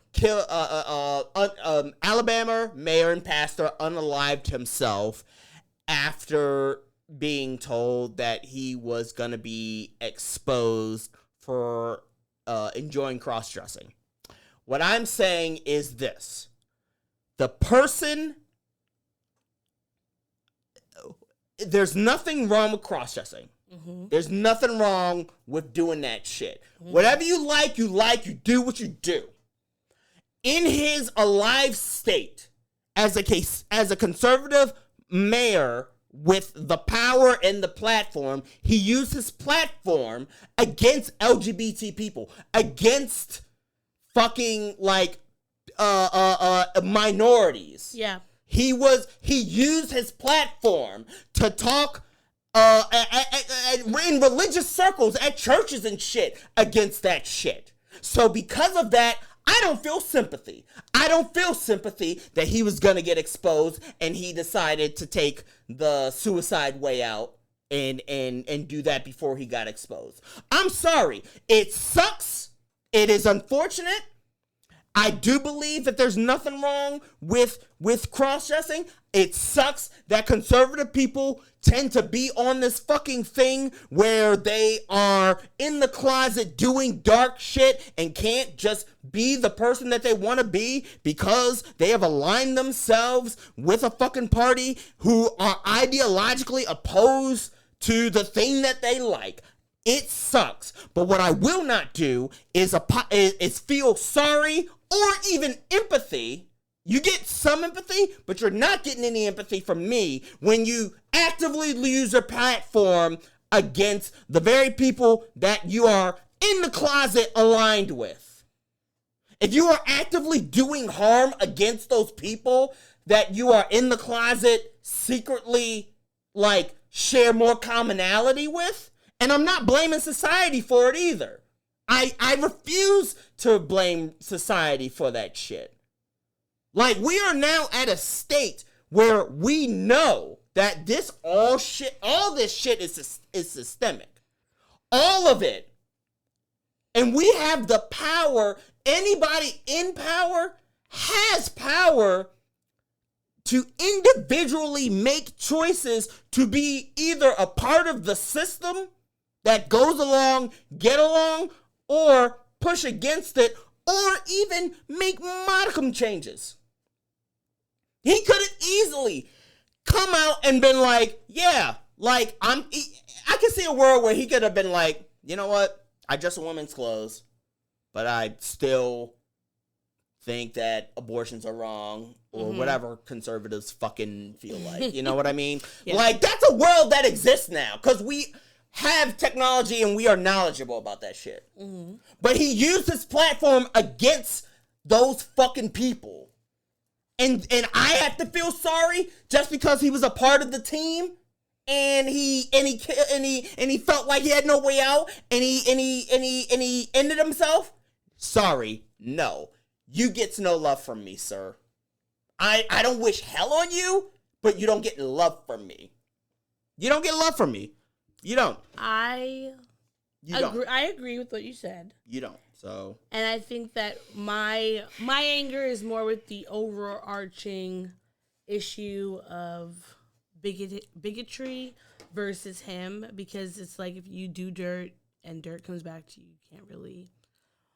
we can't change that. But here we are. So this is where we are. We're going to move forward to RIPs. What'd you say? Oh shit! It sucks because I had to do that too. All right. I'm gonna keep this quick. This is the segment. This is the section where we honor those who have passed away. So, this week, too loud. For those of y'all who don't know, we lost a number of people this week. Matthew Perry, he was from Friends. This one particularly sucks. He was Chandler from Friends. He was, okay, here it is. We lost a Friends cast member. All right. We lost Matthew Perry. He 2 days after Matthew Perry's sudden death, his fellow castmates from the hit television show spoke out in joint statements exclusively with People. Okay. He was, I believe, 54, and he was found, and 54 is young. 54 is not old at all. Well, he had been dealing with addiction throughout his life, which he wrote in his most recent memoir. Yes, he did. And so after going through his addiction and, coming out on the other side, and he had been speaking out about how he wanted to be remembered for helping those who were also struggling versus friends. And he had literally, I think it was like 2 days or so before, he had put up an Instagram post or social media post of him in his hot tub, and that, the irony of him being found there, which is very sad. And just knowing that, like, I had seen so many great reviews recently of his book, and he wrote it himself, and it was like he was really turning a corner from a dark period of his life, and that at that time he unfortunately passed away. But I think that it's just like a reminder that we have to constantly be aware of the people in our lives, to be there for them, and not no judgment on what you're going through, because he was very open about the things he was dealing with, and how he wanted people to learn from it and feel helpful. So that we thank him for his time and the laughs he gave us. I was actually just watching a video of him being in the Roy Clark video or movie that came out like in the late 90s, and he just, he's had a storied career. Also, the basketball coach Bob Knight, who was a Hall of Fame basketball coach, died at 83. He coached Indiana University from 1971 to 2000 and won 3 national championships. I think that most people would probably know him because he was the coach who threw the chair at one of their big games. Yes. He will forever be known as that guy. That ignited facts. Everything. But, he lived a long and storied life, and we can say thank you for bringing us great sports and creating teams that were memorable and that brought people joy. That's real. I think that's what sports is all about. That is. All right. So are you everything? ready to move on to the things that made us happy this week? Yeah, we gotta do this quickly. I'm the baby merchant, tots are us. I give you all the service and no damn fuss. Give the baby merchant just a week or two. I'll have your baby for you. Okay, what are you happy about this week? Well, one, Britney Spears' memoir came out, and it was so fucking good. Shout out to you, Britney Spears. But I saw this week last week that apparently her book sold had a million purchases sold 1.1 million copies in the U.S. alone in its first week. Yeah. Which is great. I listened to it on Audible, and it was read by Michelle Williams, the white Michelle Williams. Yes. And she did a great job. And there were several funny parts. I mean, she talks about her relationship with Justin Timberlake and how she used to be like clowning him for his obvious cultural appropriation. Yeah, yeah. And trying to be like down with the black people. Yeah. And how she felt like he was just trying too hard. And there were some sections in there that were really funny. But there were also some sections that were really sad. Like she talks about how she gets pregnant by him and has to have an abortion at home because her team and his team didn't want anyone to find out. And like how he used their breakup to catapult his career, which I think that as someone who grew up during the time of Britney and Justin Timberlake, I think as I got older, being very clear on what the social monopoly at play was there but hearing her say it, it was great to have like that vindication. So that made me happy. Also,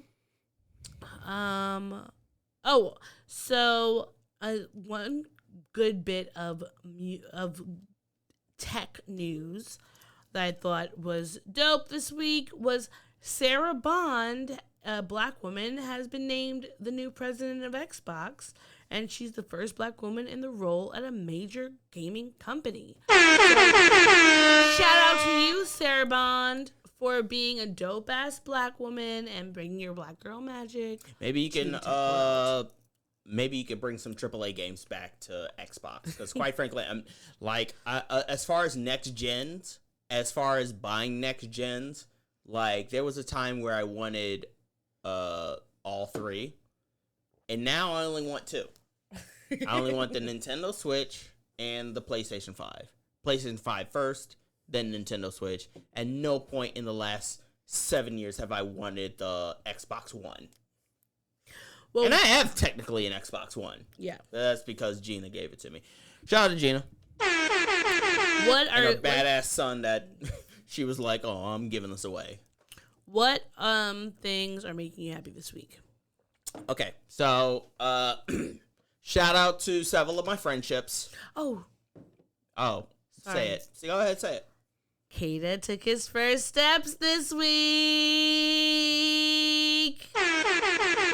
That has made me immensely happy because he was super scared of walking on his own, and I'm super proud of him that he felt courage enough to do it. All right, that's it. 1, doing this podcast with you. Also, me doing this podcast with you. It's fine. We do it every single time. Well, for almost 100 episodes. It's fine. It's all good. 1, doing this podcast with you. 2, just being able to connect and reconnect with the people that I lost track of during my dark period this past year. Having regular daily conversations with them, it feels good. It feels good to have this connection again, to be able to be like, yo, like I got my circle back, you know.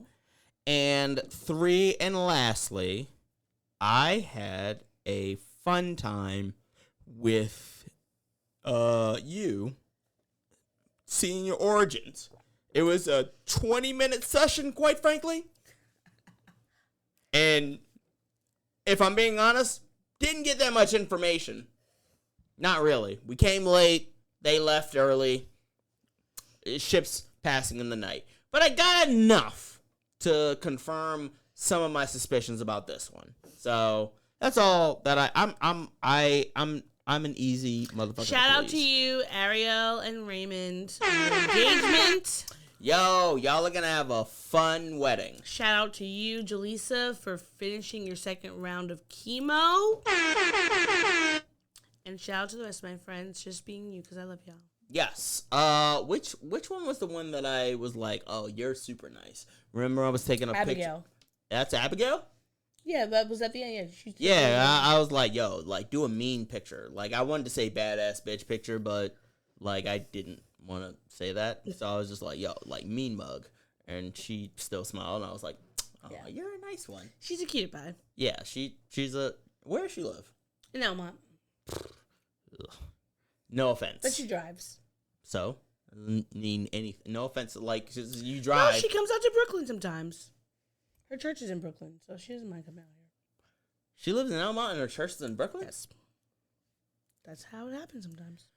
Ugh. At one point, we're going to have an honest discussion about black people and Christianity. But that's neither here nor there.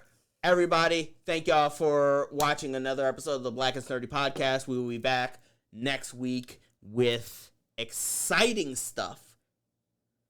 Coming soon, there's going to be... Oh, okay. Coming soon, there's going to be a announcement. And we are going to be announcing some shit. And look forward to that. Take it easy, keep it sleazy. Thanks for listening to the show. If you'd like to contact the podcast, you can reach us via email at blackandsnerdypodcast@gmail.com. You can also find us on Instagram and TikTok at Black and Snerdy Podcast, as well as on Twitter at Black and Snerdy. You can find me, Maurice, on all social media under the handle Licorish is Legit. That's LICORISH is legit. And you can find me on Instagram. It's that's OD THATSOD.E, and on Twitter, THATSOD_E. And don't forget to like, rate, and subscribe to us. Tune in next time to the Black and Snerdy Podcast, where nerds of a feather flock together. Remember? Bye. Boy. Not yet. No, this is keeping it. We're keeping this in. Don't forget to take your meds and your subs and drink water. Bye. Bye. I actually want to keep that.